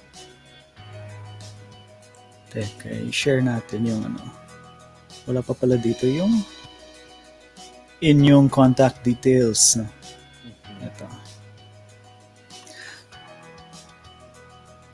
Yan. Ayan. Nice. So for yung actually, Facebook page, makikita nila lahat ang details, even PICKupSTICKS tsaka sa consultancy. Sa website lang na yan, makikita na nila lahat. Sir, nung bata po ba kayo, sir, na-experience nyo na magbenta? Yes, kasi actually ang parents namin negosyante na rin, no? So they retired sa employment nila very early, no? So tapos nag-venture na rin sila into business. So doon na rin kami na-expose sa pagpapatakbo ng negosyo. Kasama kami sa operations, kami nagbabantay din kami. So na-expose kami sa operations ng business kahit bata pa kami. Ayun. Para kasi dito, sir, usually yung mga naging guests po namin, no, parang at a young age, yan nga, no, na-expose na or sila rin mismo nagbebenta ng mga stationery, ng mga kung ano-anong abubot. No? So parang naging common denominator talaga ng mga negosyante na bata pa lang, meron na talagang drive na kumita in short. Naka-exposure. May binenta po ba kayo sa school noon? Wala. Di ako nagbenta sa school. Hindi, malay mo kasi yung products naman nila, sabihin natin kunyari, nagbebenta ng kotse, hindi mo naman pwede ibenta sa school yan, diba? Sa bagay, cellphone, diba? yung mga ganan. So yan. Oo. Ako naalala Sir ko ng Joms, college kasi ako ganyan eh. ano binibenta mo? Tinira ko. Cellphones naman. Kauso-usuhan pa ng mga Nokia na 6150, yung mga ganun, 6110. Ang mahal Binibenta pa mo? Paano? Buy and sell? Buy and sell essentially. Okay. So talagang unang lang yan, unang capital mo lang ang poproblemahin mo kasi after a while, iikot na lang yung kita mo eh. Back then, magkano 6150? Nasa 16,000, 18,000. Pero uso kasi nang dati din snatch and sell eh. Ang dami kong dalawang cellphone ata na snatch sa akin. Supplier ka pala. Oo. Dalawang cellphone na wala sa akin. Anyways, ayan. Hindi, Sir pero yung Joms, binibenta ko, may box kompleto ha. hindi ko naman sinabing ikaw partner. Mamimili ka pa, ano gusto mo, China o Finland? Yan yung mga Tama yan. China or Finland. Oh, Sir Joms, how does PICKupSTICKS look like in how would it look like in 5 years from now? Visions and plans of the company. Actually, ang vision namin for this company, we'll have several brands in this company, lahat franchise brands. So we'll be venturing into other franchise brands as well. So ang vision namin for this company, HBros, is to have several brands, not only into food but also in retail, even with service. So several brands under one company, lahat franchise. I see. So yun yung direction for the next years. Okay. Sir, meron po ba kayong mabibigay na tips, no? Sa ating mga viewers ngayon, pwedeng time management, administrative, productivity, marketing, o any hacks na gusto niyong i-share sa kanila? Ito, actually, like ko itong sinasabi sa mga fellow entrepreneurs ko na you really have to be available online, no? So you really have to adapt sa digital marketing. Otherwise, you will not be able to survive, no? Kami, ang strategy talaga namin, yung, di ba, I mentioned kanina, 800% yung growth namin versus pandemic. It's because of social media and e-commerce. So it's not rocket science. So if you have the willingness to study the technicalities of that, no, kayang-kaya naman. Basta dapat unang-una willing kang aralin ang digital marketing. So again, it's not rocket science. Ako, ang ginagawa ko talaga every day except Sunday, no, every day may 1 hour ako to study, no. Ang dami-dami kong learning material, sa sobrang dami kailangan ko mag-allot every day at least 1 hour para at least makabisado ko lahat. And then yung learning ko na talaga is more on the actual experience as I run ads, as I develop the website. Ako na mismo nag-develop ng website namin eh. So hindi siya ganun kahirap dahil wala namang coding na. So what I'm trying to say is, if you really want to scale up your business, no, be digital. Okay? Not only social media, not only Facebook and Instagram, but you should have your own e-commerce platform. Iyon, no? So yan ang mga ka-entreps, no? As nowadays talagang nag-shift na tayo into a digital format, no? Para mabenta nyo ang inyong negosyo, you have to learn. Kahit na business owner kayo, kahit na sabihin nyo, mag-hire na lang ako. Pero it's still something, no? Kung kayo mismo may alam, no? Para pagkausap niyo yung digital marketer niyo, pag tinanong, sir, ano bang gusto niyong gawin ko? Yes. Then sasabihin mo, ikaw bahala, basta ganito. Then, how would you know kung effective, di ba? Nagawa ba talaga or ano? Diba? Oo. At saka gusto ko yung sinabi ni Sir Joms na every day you have to allot 1 hour for learning. Kasi, bakit? Kasi parang ngayon, everything, sabi mo nga partner, everything's changing. We have to adapt. Diba na we have to follow through yung mga bagong available resources for us. Ako actually I do that also, Sir Joms. Yung every day I have time to study something kasi parang ang daming pwedeng aralin eh. Pwede kang mag-aral ng ang dami mong pwede explore. Ngayon nag-aaral ako ng streaming, alam mo parang gano'n, ang dami mong pwedeng aralin. So kailangan mo talaga mag-allot ng 1 hour for that. Tas ayan na naman yung pagkain. Ang dami-daming learning materials, especially sa YouTube, no? Pag nag-research ka lang, for example, about, let's say, social media advertising, pag nag-search ka lang sa YouTube, napakadami, sobrang dami talaga. So, pag you have, kailangan muna is the willingness eh. No? Kasi pag may willingness ka talaga na aralin yan, kahit gaano pa kadami yan, gagawan mo ng paraan yan para aralin. Tapos, actual experience, no? Para hindi theoretical yung approach. Oo, talagang kanina partner, kailangan ko talagang pigilan yung sarili ko. Tawag po ako. Ayun. So yun, ano pang mga tips naman po, sir, sa mga bagong negosyante? Yung mga sisimula pa lang. So parang katulad ngayon, naisip nila, pandemya, ganyan, pwede pa bang magnegosyo? Kaya bang magnegosyo? So ano pong encouragement ang mabibigay natin sa kanila? There's always an opportunity in every crisis eh. So, with this crisis talaga, actually, nag-grow kami. Talagang exponential ang growth namin. Di ba? I mentioned 2016 kami nag-start. Ang growth namin 20%, 30% annually. Wow. Okay? Annually. Pre-pandemic. Ang growth namin ngayon versus pre-pandemic sales, 800%. Diba? We were sobrang nagkulat din kami, but it's because of the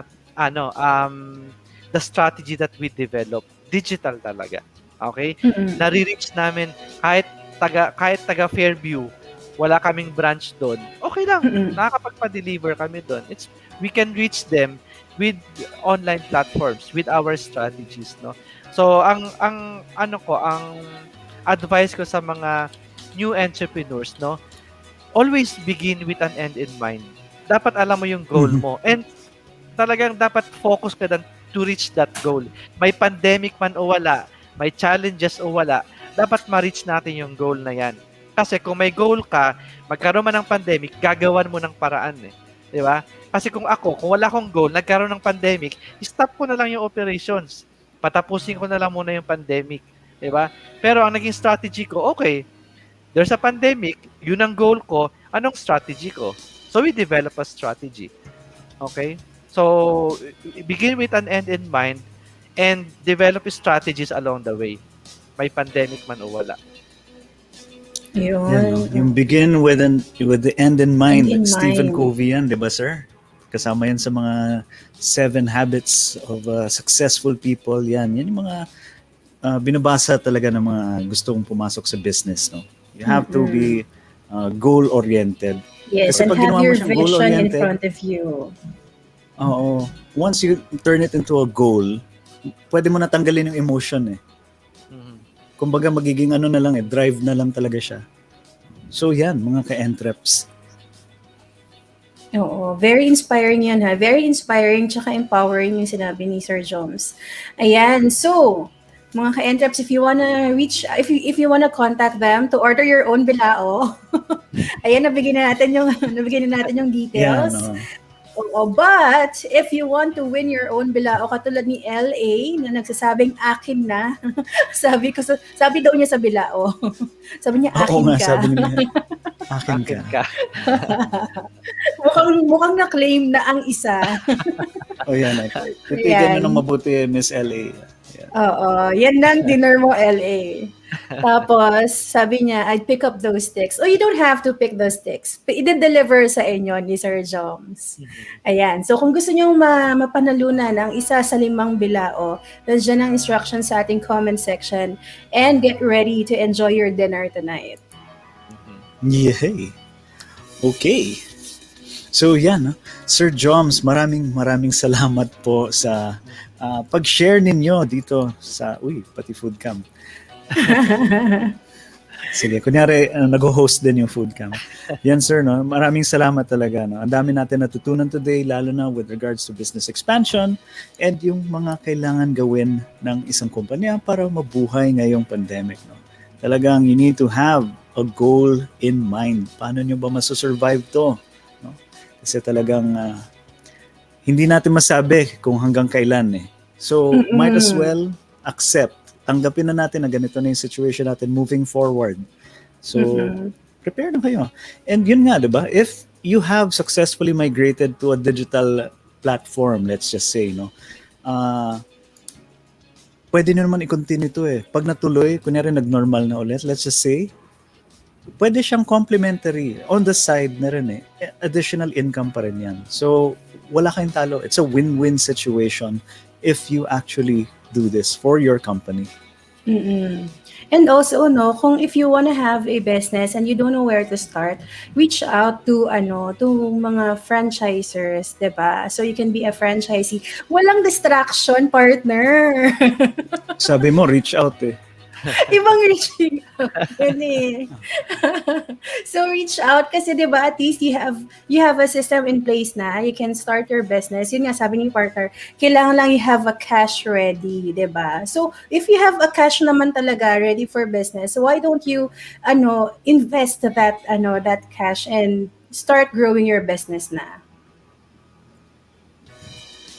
Yan, sabi ni Miss LA. Yes, agree ako kay Sir Rene. Begin with the end in mind. Sabi ni Sir Stephen Covey yan.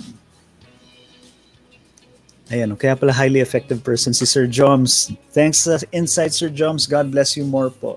Yan. Si Miss LA naman po, meron din siyang sariling show para sa mga hosts. No? So, sa mga hosts. Thank you, Miss LA. No? Yes. Yan. Ayun, Sir Joms, salamat pero po might ulit. busy si LA sa bilaon niya. Kaya nga, nandito yung Miss LA para sa inyo po. Titigan niyo na mabuti. Ayan. Sir Jones, thank you so much. Thank you for joining us this afternoon. We know na you're busy, but you joined us this afternoon and mayroon pa kayong pasabog na mga bilao. Thank you. Yes. Thank you. Okay. Thank you on behalf of our viewers, mga ka-Entreps. Okay, so thank you very much also for inviting me. So again, yung mga nanalo, coordinate na lang natin dun sa group chat natin para ma-process ni na Daryl. Okay? Yes, so, yes po. Thank you very much. Thank you, Sir Joms. Have a great Sunday. Thank you. Bye. Sige pa, Sir Joms. Thank you, sir. Bye. So yan. Partner, para ano ka rin? Inspired. Para ma-inspire. Ayan. Wag mo na pakita kay Chicks pagbalik niya, ha? Love mo ko talaga, Miss Faith. Oo nga. Kaya ayun, may dinner Baka ka na mamaya LA. Sabihin ni Chase, is that going to replace me? Hindi. Alam mo ba, ang ginagawa ni Chase ngayon, sumasagot na siya dun sa form. Oh, silipin nga natin ng form, no? Uy, so far we have, pwede na, kasya na to dun sa mga winners. Pero kung gusto nyo pang dumagdag, just fill up the form, no, mga ka-entreps. Ito lang yan, no? Just log into, just visit bit.ly/entreprise, no? So yan. So partner. Ayan. I think it's, dahil napag-usapan na rin naman natin si Chase, let's get him out for our second Entropedia tip. EntrepRadio Online. Hello. Yes, we can hear you, Chase. Welcome back. Hello, Food Cam. Hello, ka-Entreps. Yun lang po yung dalawang nare-recognize ko at the moment. Pagsulohin natin si... Hello po mga ka-Entreps and the Food Cam. Great. Serenade and Miss Faith. Come on, guys. Welcome back to our Entropedia tips. Let's move on to our second tip for today, which is a distribution program and development. So, distribution program is a method of expansion wherein agencies develop other channels to address the issues on market development and logistics. So when we say channels, these are communication strategies on how the product reaches the customer, the producer to consumer relationship. So how the producer talks to the customer to ensure loyalty. That's what we mean by channels. So there are several types of distribution models, such as there's actually three at the moment. So we have a zero level, which is manufacturer to the consumer, which is a direct distribution model.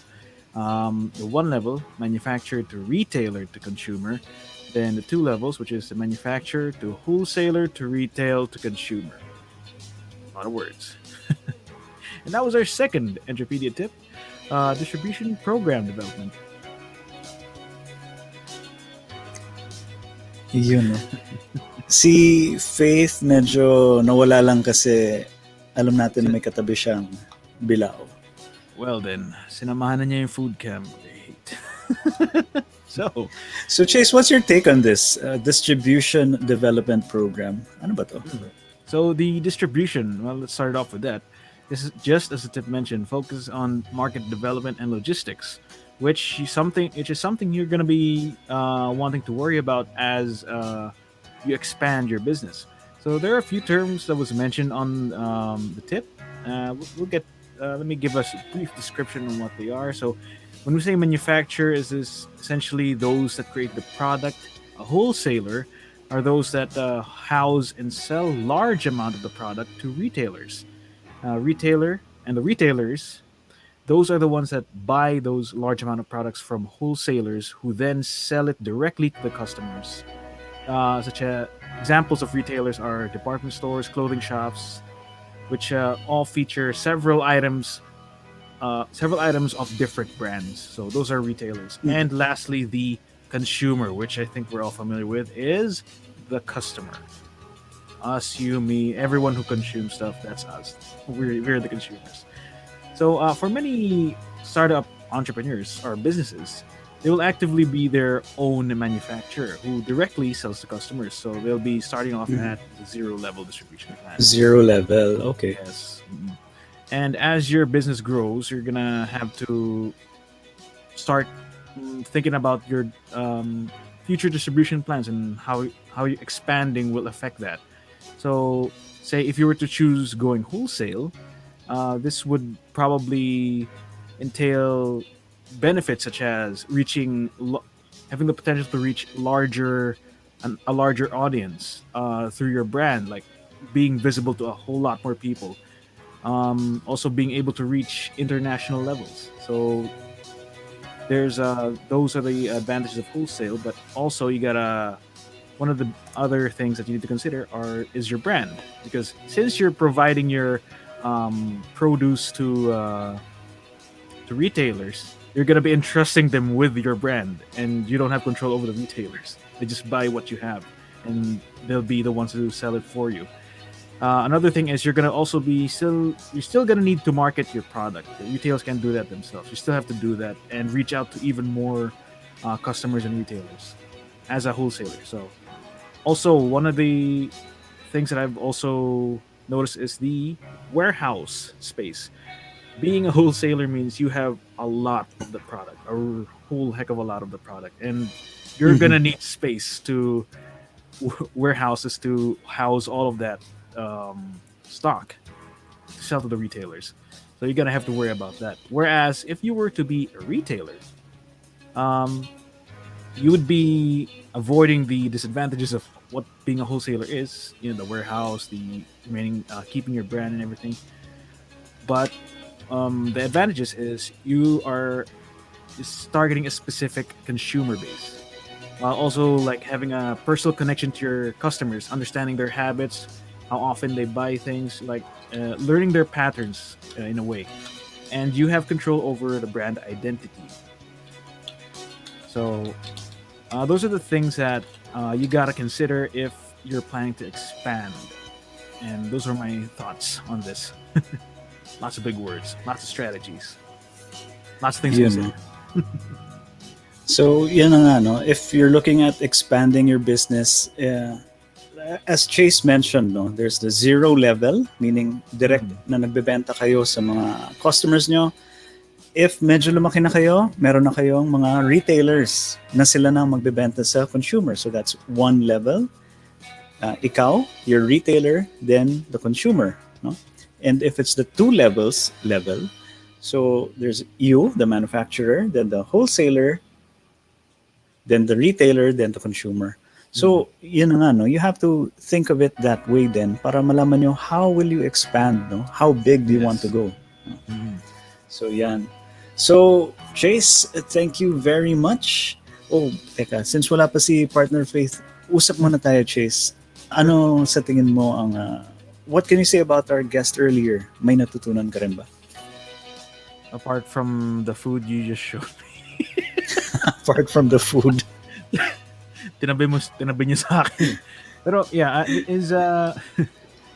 he pointed out a lot of the things to consider when you need to expand, and essentially what the tips are pointing out to you. He's just like living proof of what these tips are trying to say.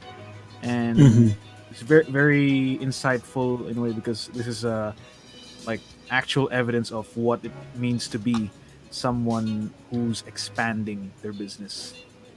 Ayun. That's and I just find it really insightful. Nothing too specific. It's just the general idea of it on my end. Diba? Yes, talagang very informational and very educational yung ating mga nakuha from our guest earlier. No? So Chase, thank you very much, Mr. EntrepRadio. Ay, partner, may pahabol ka ba? May Ako nagbabasa lang ako ng comments. Aside from gusto kong ma-meet ni Chase yung Bilao. May mga nakita. May mga nabasa ako, like si Jazz, sabi niya, ipadala daw natin sa Lipa yung yung Bilao. Oo. Ooh. Naku, Jazz, punta ka na lang Manila. Pwede naman i-pick up. Oo, punta ka na lang Manila. Ayun. Shout out daw, sabi ni Junico, shout out sa mga meet sims. That would have been appropriate if she were here, but thank you, Junico, nonetheless. Ayan. Thank you, Chase. Thank you, guys. This is Japan. See you, Chase. See ya. So, yan. No? Okay, moving on to our next guest. No? Ready na ba siya? Sa Japan, sabi ni Junico. Oo nga, nakita ko. So, I yan. saw him signing in, but I think he's not ready just yet. Let's give him a while. So, Noel is here, and Sir Noel, can you give us a thumbs up kung okay na kayo? Ready na ba? Yan, mukhang ready na nga. Okay, so guys, let's all welcome our for Entrep Academy, Mr. Noel Espiritu. Hi, Noel. Kamusta? Mukhang nasya. Magandang hapon po mga ka-Entrep. Magandang hapon, Sir Rene and Ma'am Faith. Hi, Noel. Kamusta? Ano bang i-discuss natin today? Ay, okay naman po. With our ka-Entreps? Alright. So, ang tinalakay po natin mga ka-Entrep nung nakaraang linggo, nakaraang episode ay tungkol naman po sa mga kalalakihan. Yung episode, ang tatalakayin po natin, tungkol naman po sa mga kababaihan. Okay? Para po patas. Okay? So, kababaihan, ang makabagong muog sa pag-unlad. Okay? So, ano po ba ibig sabihin ng muog? Ang ibig sabihin po ng muog ay fortress. Taga-preserba o pwede rin namang taga-pag-ingat. Okay? So, kung titignan, napakalaki po ng potensyal ng mga kababaihan upang paunlarin ang isang pamilya, paunlarin ang isang komunidad, at paunlarin ang isang bansa at ekonomiya. Okay? Ngunit sa panahon ngayon, medyo may kahirapan because meron nga po tinatawag na gender inequality. Okay? Ngayong hapon po, tatalakayin po natin ang mga tungkol dyan. Okay? So kung mga ka-Entrep, kung babalikan po natin ang konteksto ng pagtatrabaho sa buhay, tungkol po sa Biblia o pati sa Islam, talaga naman po lalaki ang tagapagtaguyod ng pamilya. Okay? Inatasan po ng Diyos yun. Si Adan, na siya po ang magiging tagapagpaguyod at siya po ang magtatrabaho para sa family. Ngunit mga ka-Entrep, sa panahon po ngayon, nagbago na po ang lahat dahil po ang pangangailangan, ang kahirapan at ekonomiya ay sadyang nagbago na. Hindi na tulad ng dati. Okay? So lahat po tayo may kanya-kanya ng pangangailangan sa ating buhay. Okay? So mga ka-Entrep, tutuklasin po natin kung ano po yung potential ng mga kababaihan. Okay? So sabi nga po sa Genesis 2 verse 21 to 24, ginawa ng Diyos si Eva upang maging tagapangalaga at tagahalili ni Adan. Okay? Malaki po ang potential at malaki po ang role ni Eva sa buong mundo. Okay? Genesis 3 verse 20, si Eva po ang ina ng lahat ng may buhay. Okay? Kung titingnan, kahit nga po sa halaman sa hayop at sa tao, talagang ang babae po ang nagpo-produce. Ang babae po ang okay? So, nakadesenyo po talaga ang babae para doon. So, tingnan po muna natin yung mga kababaihang nagmarka sa historya ng ating buong mundo. Okay? Kasama po dito si Cleopatra, 30 years po siyang nag-serve bilang reyna sa Ehipto. si Joan of Arc, ang national hero po ng France, si Margaret Thatcher, ang first prime minister po ng United Kingdom, at of course, si Virgin Mary, ang mother po ni Jesus Christ, at dito po sa Philippines, si Senator Miriam Defensor Santiago, Iron Lady of Asia. Okay? So, talagang makikita nyo po, gumagawa na po ng marka ang kababaihan. Hindi lang po sa ating bansa, kundi pati rin po sa buong mundo.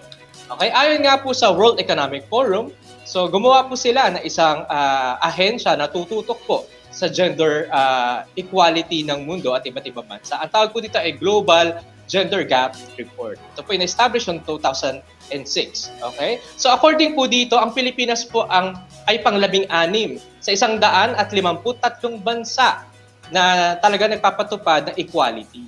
Okay? So Pilipinas po ang isa sa pinakamataas. Okay? O maaaring sabihin number 1 sa buong Asia. Dahil marami pong mga bansa talaga na may mga hindi pa napapatupad yung pagkakapantay-pantay na yan. Okay? Ayon po doon sa Gender Equality Report ng World Economic Forum, ang number 1 po sa spot ay ang Iceland. Okay? So, paano po ang naging basihan? Meron po tayong tinatawag na 4 dimensions of gender parity. Ito po yung number 1. Ito po yung economic participation and opportunity. Okay? At pangalawa, educational attainment. Pangatlo, health and survival. At ang pang-apat naman po ay political empowerment. Sa economic participation and opportunity, talaga po na ang kalalakihan ng isa sa at talagang pinapaboran pagdating po ng mga employers. Ayon po yan sa World Economic Forum na mas malaki ang sweldo, mas sinahire, okay?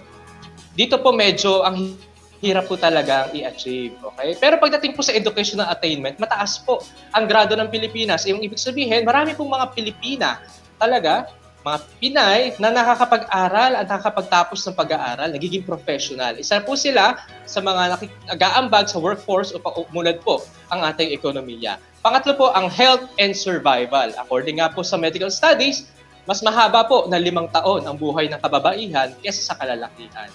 Okay? So talagang mas humahaba po ang buhay ng babae, mas sila po ang talagang nagbibigay na mas marami ambag. Okay?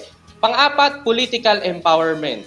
Okay? Kung titingnan po sa Kongreso at sa Senado ng ating bansa at sa iba't iba pang mga political arena ng iba't ibang bansa sa buong mundo, talagang nai-involve na po ang kababaihan dito. Okay? So, ang Pilipinas po ay mataas sa grado ng education attainment, mataas po sa grado ng health and survival at sa political empowerment. Mababa lamang po tayo dito po sa economic participation and opportunity. Okay? Ang sabi nga po ng World Economic Forum, baka abutin pa nga daw po ng 257 years, mga ka-entrep, bago po talaga maisakatuparan ang pagkakapantay-pantay ng babae at lalaki. Okay? 257 pa. Pero pa talaga nakakatuwa dahil may mga bansa na po ang nag-i-initiate at nagbibigay ng batas tungkol dito. Okay?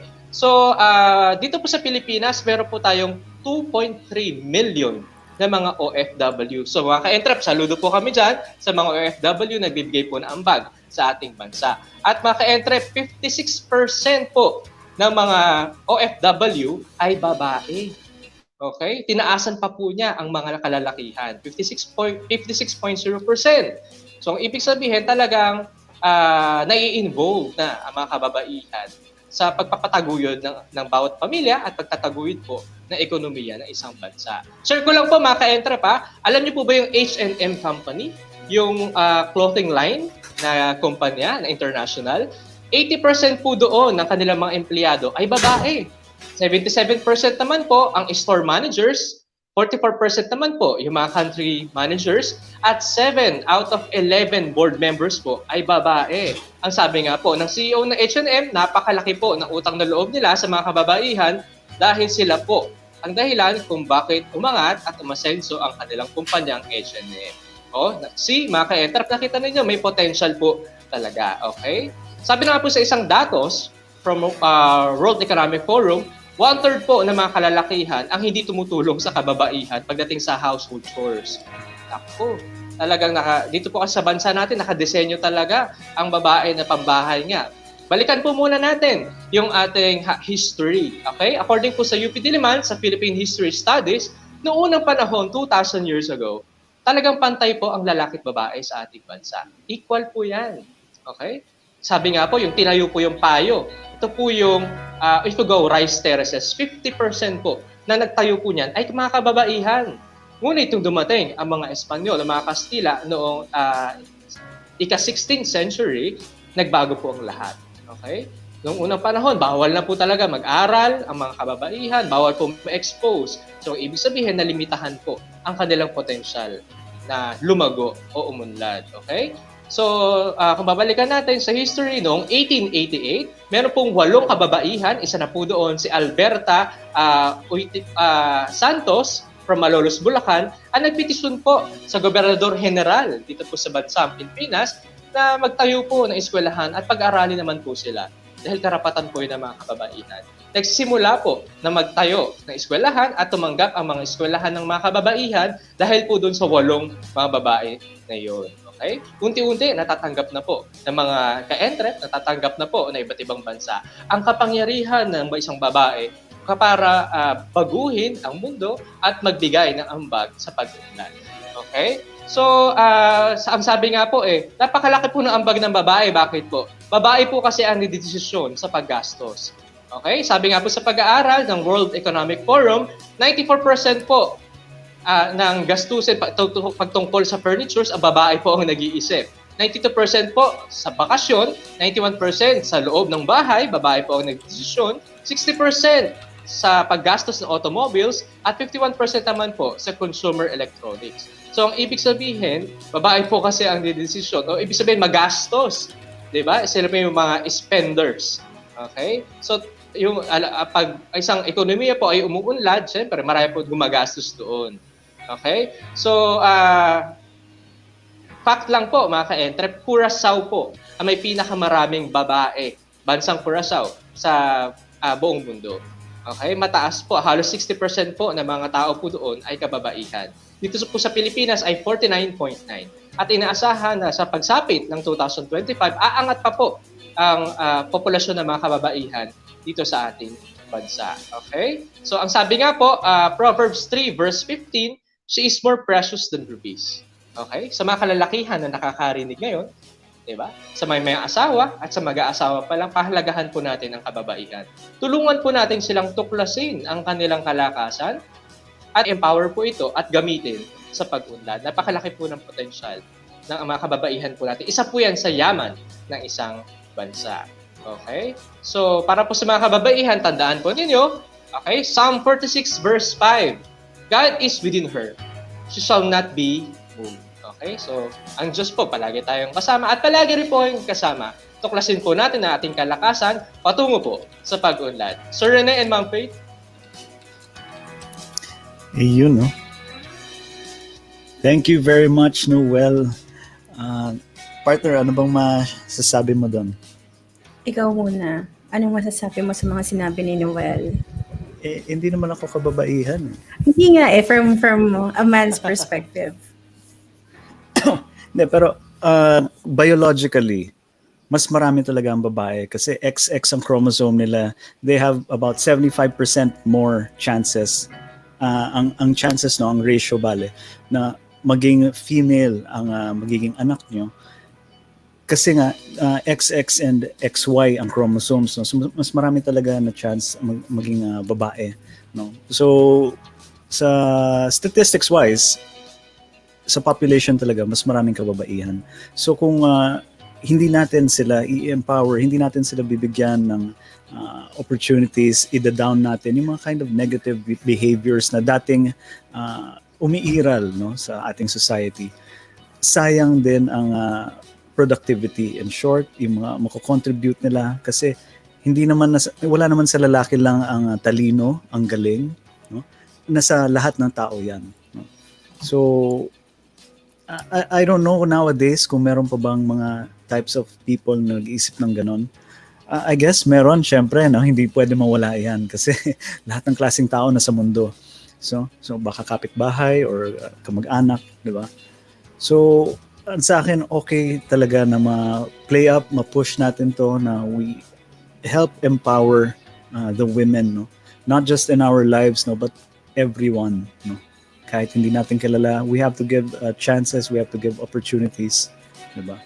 Parang itong si the boss natin dito, di ba? Sobrang the boss natin yan. Yun na nga, partner. Kasi di ba napag-usapan natin, alam mo sa Google My Business MSME Caravan, di ba we talk about business, we talk about how to boost your online presence, but yung Google talaga, they have specifically made a session for women. Meron silang women entrepreneur sessions na I have facilitated twice, and you would see na nowadays hindi na talaga puro kalalakihan lang, like sinasabi ni partner. We have equal rights, equal access to information. We have equal access to, kasi lahat naman tayo nakakapag-internet, diba? And siguro nga, meron pang konting bias there's still gender bias, but kasi ngayon, ang mga women, they're more informed, diba? They have they can explore more than those women before us. So ngayon, we know more, we can share more. Tapos, kaya ngayon, if you check the survey, the statistics, yung 3 major sectors ng business industry, women talaga ang 88% are women, 51% are women, and there's a big representation. Ay, nagturo na ako. There's a big representation talaga of women in the industry talaga. So, alam mo yun, so mga ka-entreps, mag-sign up na kayo sa Women Entrepreneur workshop ng Google My Business. Ayun. So, pero nga, going back to Noel's discussion, totoo. It is very important. Katulad ng sinasabi ni Noel na women has the buying power, 'di ba? Noel, sabi mo. Kasi yung mga mommies, sila talagang may decision eh. They have the decision to to buy what product. They can choose talaga, 'di ba? They can choose. And alam mo, ang amazing pa sa mga women is we have a big influence on our children. 'Di ba? Tayo as grown-ups, anong mga products ba ginagamit natin? Di ba yung mga ginagamit ng mommies natin before? Di ba? Kasi meron talagang big influence sa mga kababaihan. Yun. Iyan. So yun, mga comments natin. The ladies in the house, no? Mga ka-entreps natin na women na. Yan, yung mga comments nila. Oo. Si Miss Rowena, ano yun ka-partner ko yan sa one of the MSME Caravan. Yes, Noel, go ahead. Actually, Sir Rene and Ma'am Faith, according po sa data, 64% po ng mga kumpanya sa ngayon dito sa Pilipinas ang mga empleyado babae. Okay? Nataasan pa po ng mga kababaihan ang bilang ng mga kalalakihan nagtatrabaho po sa corporate world. Okay? And then, sabi nga po kanina, 2.3 million po ang total ng mga OFW natin at 56% po nun ay mga babae. So nakikita talaga, sabi nga po dun sa kanta 'di ba? Who run the world, 'di ba? 'Di ba, girls? Okay. So talagang ang dami po ng populasyon ng babae at talagang sila po talaga ang nagmo-molde. Hindi po natin ma-deny. Yes. Hindi po natin ma-deny. Sila po ang nagmo-molde at talagang nagpapatakbo rin po, malaking ambag nila sa ekonomiya. Okay? According nga po sa World Economic Forum data, na sa 103 na bansa sa buong mundo na involved po sa World Economic Forum, 73% po ng mga bansa ang nasabing wala pa pong batas na nagbibigay ng proteksyon sa kababaihan. So sabi nga po, 257 years pa bago nga po ma-achieve yung total gender parity sa buong mundo. But of course, siyempre sa tulong po ng lahat, at sa pagbabago ng kultura, tulong-tulong po tayo na magkaroon po ng pagkakapantay-pantay ang kababaihan at kalalakihan patungo po sa pag-unlad. Okay. So yan. Yan, okay. Gumagalaw na ulit si Noel. So yan. Thank you, Noel, for sharing that information. I hope yung mga ka-entreps natin marami natutunan. Noel, meron ka bang pa-shoutout dyan?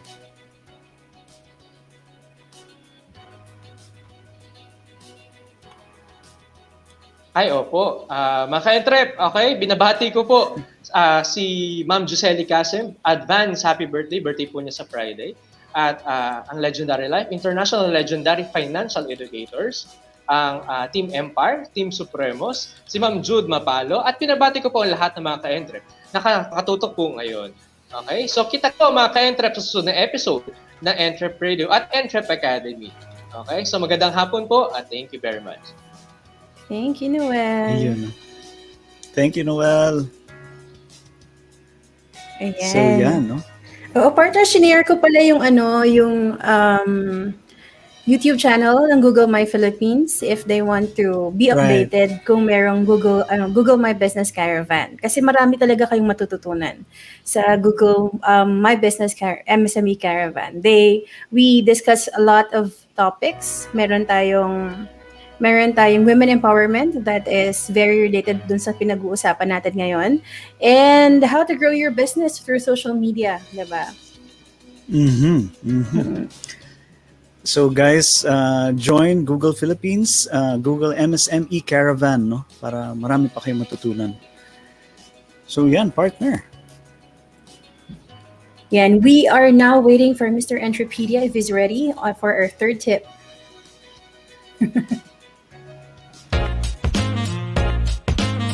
EntrepRadio Online. Hello. Hey Chase, welcome back. Am I Yeah, I'm audible. Hi guys, you said hi. Hello Sir Rene, Miss Faith, and mga ka-entreps natin. Magandang hapon po sa inyo. Welcome back to our Entrepedia. So let's move on to our third and final Entrepedia tip or strategy, which is co-ownership program development. So the last program, the co-ownership program. This is the best strategy if you want to target passive investors and you do not want third parties to manage daily operations of the branches due to its technicalities. This program can have two options: angel investor setup or revenue sharing agreement. And that's our third tip for today, which is the co-ownership program development. Oh, also, in terms of the angel investor, these are individuals who provide capital for a business startup, usually in exchange for convertible debt or ownership equity. Angel investors usually give support to startups at the initial moments and when most investors are not prepared to back them. And as for the revenue sharing agreement, revenue sharing is the distribution of revenue. That is the total amount of income generated by the sale of goods and services by your business among the stakeholders or contributors. So those are the two options that you have with the program that the JGH Business Consultancy is offering. So what's your take on this, Chase? My take. So investors. I think we're all familiar with the term. Yeah, these are the people that provide capital to business or money, basically, to our businesses to operate with the expectation that they receive returns. Now, when it comes to expansions or expanding our businesses, our initial plan or strategy that we've chosen for ourselves, we might not always have the necessary resources for it to be properly executed, and a lot of times, it's going to be a hassle or an obstacle for us. So one of the more beneficial things to consider when it comes to overcoming this problem is to reach out and acquire investors. So while investors do provide you with the resources you need during the initial stages of your plans, pretty simple or shallow in that regards, there are other intangible benefits to having investors too. So such as showcasing their skills or showing their insights on their perspectives on the business, the connections that they have, and to show how much you can grow as an entrepreneur. So they can give their insights on your current strategies, link you to potentially bigger opportunities related to your business, reach out to their own social circles to expand your own connections, and allow you to make use of your ability to negotiate, convince, teach, and learn that could prove pivotal to your business in the long run. So, but lots of advantages of having investors that aren't really apparent at the moment. Things to consider. Yun. Chase. Ako, I agree with Chase. Partner, ikaw, what's your take? I agree with Chase. You agree din, no? Yes, all we are agree. very agreeable here. Ganun tayo dito sa EntrepRadio. We agree. We support each other. I appreciate your trust, guys, and the trust of our mga ka-entreps. Thank you guys for trusting me with this. Oo, pero ano yun beneficial kasi yung ano nga siya, wait lang. Co-ownership. Ayan, beneficial siya kapag, 'di ba? Gusto mo kasi yung business mo, 'di ba? You have your own system na, you have your own process na, and gusto mo ng partner, parang passive siya. So hindi talaga hindi siya nakiki how do you say it? Hindi siya involved dun sa business process mo. Pero merong investor talaga, 'di ba? Ganun siya. So beneficial siya kung you wanna work on your business alone. Alam mo 'yun? But if you need help, yung talagang kailangan mo ng extra hand for your business, well, hindi siguro passive investor yung kailangan mo, 'di ba? Kailangan mo ng partner. Partner talaga. Yan. Like our lovely hosts for EntrepRadio. So that's our Entrepedia tips for today. Diba? So, guys, thank you to Mr. Entrepedia. Diba? Okay. Kasi you're welcome. Ang daming learnings, no? Very much. Yes. EntrepRadio Online. So, yun. Alright. Oo nga, meron. Partner tuloy. Oo, yun nga. Sasabihin ko, congratulations, partner, sa ating mga winners. Thank you for participating sa ating contest, sa ating content game.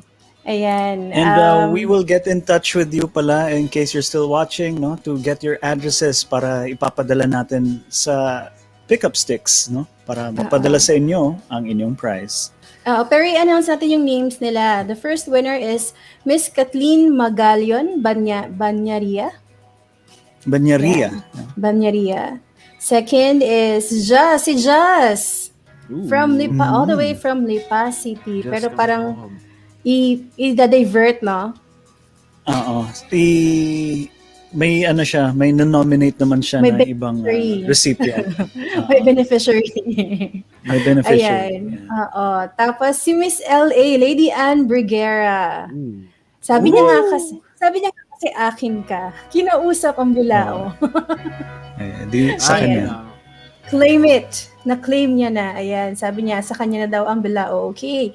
Si Sir Jeff. Congratulations, Sir Jeff. Ang ating naka-receive na si Sir Jeff ng honey. Ano pa ba? Shawarma. Diba? Oo. Ayan. Talaga pagsuki ng EntrepRadio. Yes. Ayan. Si Titan Analig. Ayan. Yan ang ating mga winners. 5 winners of bilao from PICKupSTICKS. 20s na bilao. Yun. So yan. And thank you again to our guests for today, no? Sir Joms, Haboc, and Sir Noel Espiritu, no? Salamat ng marami sa pag-share, sa pagsama sa amin ngayon ng hapon na to, ngayong linggong hapon na ito dito sa EntrepRadio. And sana yung mga viewers natin maraming natutunan sa kanilang mga na-share.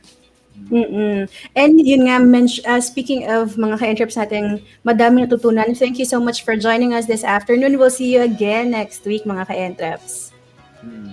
Also, thank you to our entourage of a production team. Wow, ang dami na nila. Miss Karen Degilla, Rian Ruiz, Pao Castillo, Jeff Pere, Julie Pearl Brion, Rem Albandia, Kristian Canete, and Jen Friolo, Champagne, Thea Cabido, Diane Sarmiento, Gabriel Derek Scholes, Moises Ivan Puja in Nani, and Rowena Pangilinan Tinio. Thank you guys for working tirelessly in the background to keep the show going and flowing. Yan. And of course, maraming salamat kay Sir Choi, the Voice Master Gonzales, no? Talagang very inspiring, ang laking tulong talaga, no? Lalo na sa larangan ng voice artistry. Sir Choi, maraming salamat po. Thank you, sir. And may mga negosyo dyan, yung mga gustong magnegosyo. Actually, yung mga may negosyo lang pala to, no? If you'd like to be our next guest, no, dito sa EntrepRadio, just send us a message and we will promote your business by sharing your experiences, no? Magtutulong-tulungan tayo dito sa EntrepRadio. We want everyone to learn and we want to help you out as well. So just send us a message, mga ka-entreps. Yes. And guys, mga ka-entreps, if you're interested in becoming a voice artist, consider to join the Certified Voice Artist Program. This is a series of online workshops created by the voice master himself, Pocholo de Leon Gonzalez. Ayan. This is geared to bring out the voice in you. May 8 na yan magsisimula. And abangan nyo rin po yung next show namin ng VG8 Radio. Excuse me. It's called The Microphone Club. Nandito po nag-host si Miss Karshi, si Mr. Vin Chico, si Miss Lady Ann Briguera, and si Sir Eman Jose. 6 p.m. every Sunday evening. The Microphone Club, dun sa mga hindi nakakalam, is a non-profit, member-driven association of Filipino voice actors, hosts, voiceovers, broadcasters designed to advocate the highest ideals and practices of the industry. Tama, sir? Thank you, Chase. No? Yes, tama-tama. Thank you for making medyo kailangan natin ng pantulak dito sa ating bilao. Oh man, those must be some honkin' bilaos. My goodness. Partner, before we say goodbye, we would like to invite our ka-entreps to watch the 3rd episode of Entrep Pinoy World this Thursday at 9 p.m. Manila time. Take note, Manila time kasi ganun kayo kamahal ng Entrep Pinoy World. Iba-iba yung oras kasi talaga nila. Some of them are coming from Bahrain, the Bahamas, my Kuwait, different parts of the world really. So at 9 p.m. on Thursday, you can join them at ma-enjoy ninyo ang chikahan with kantahan. Yes, it's a really great show, no? So panoorin nyo, no? EntrepRadio Online.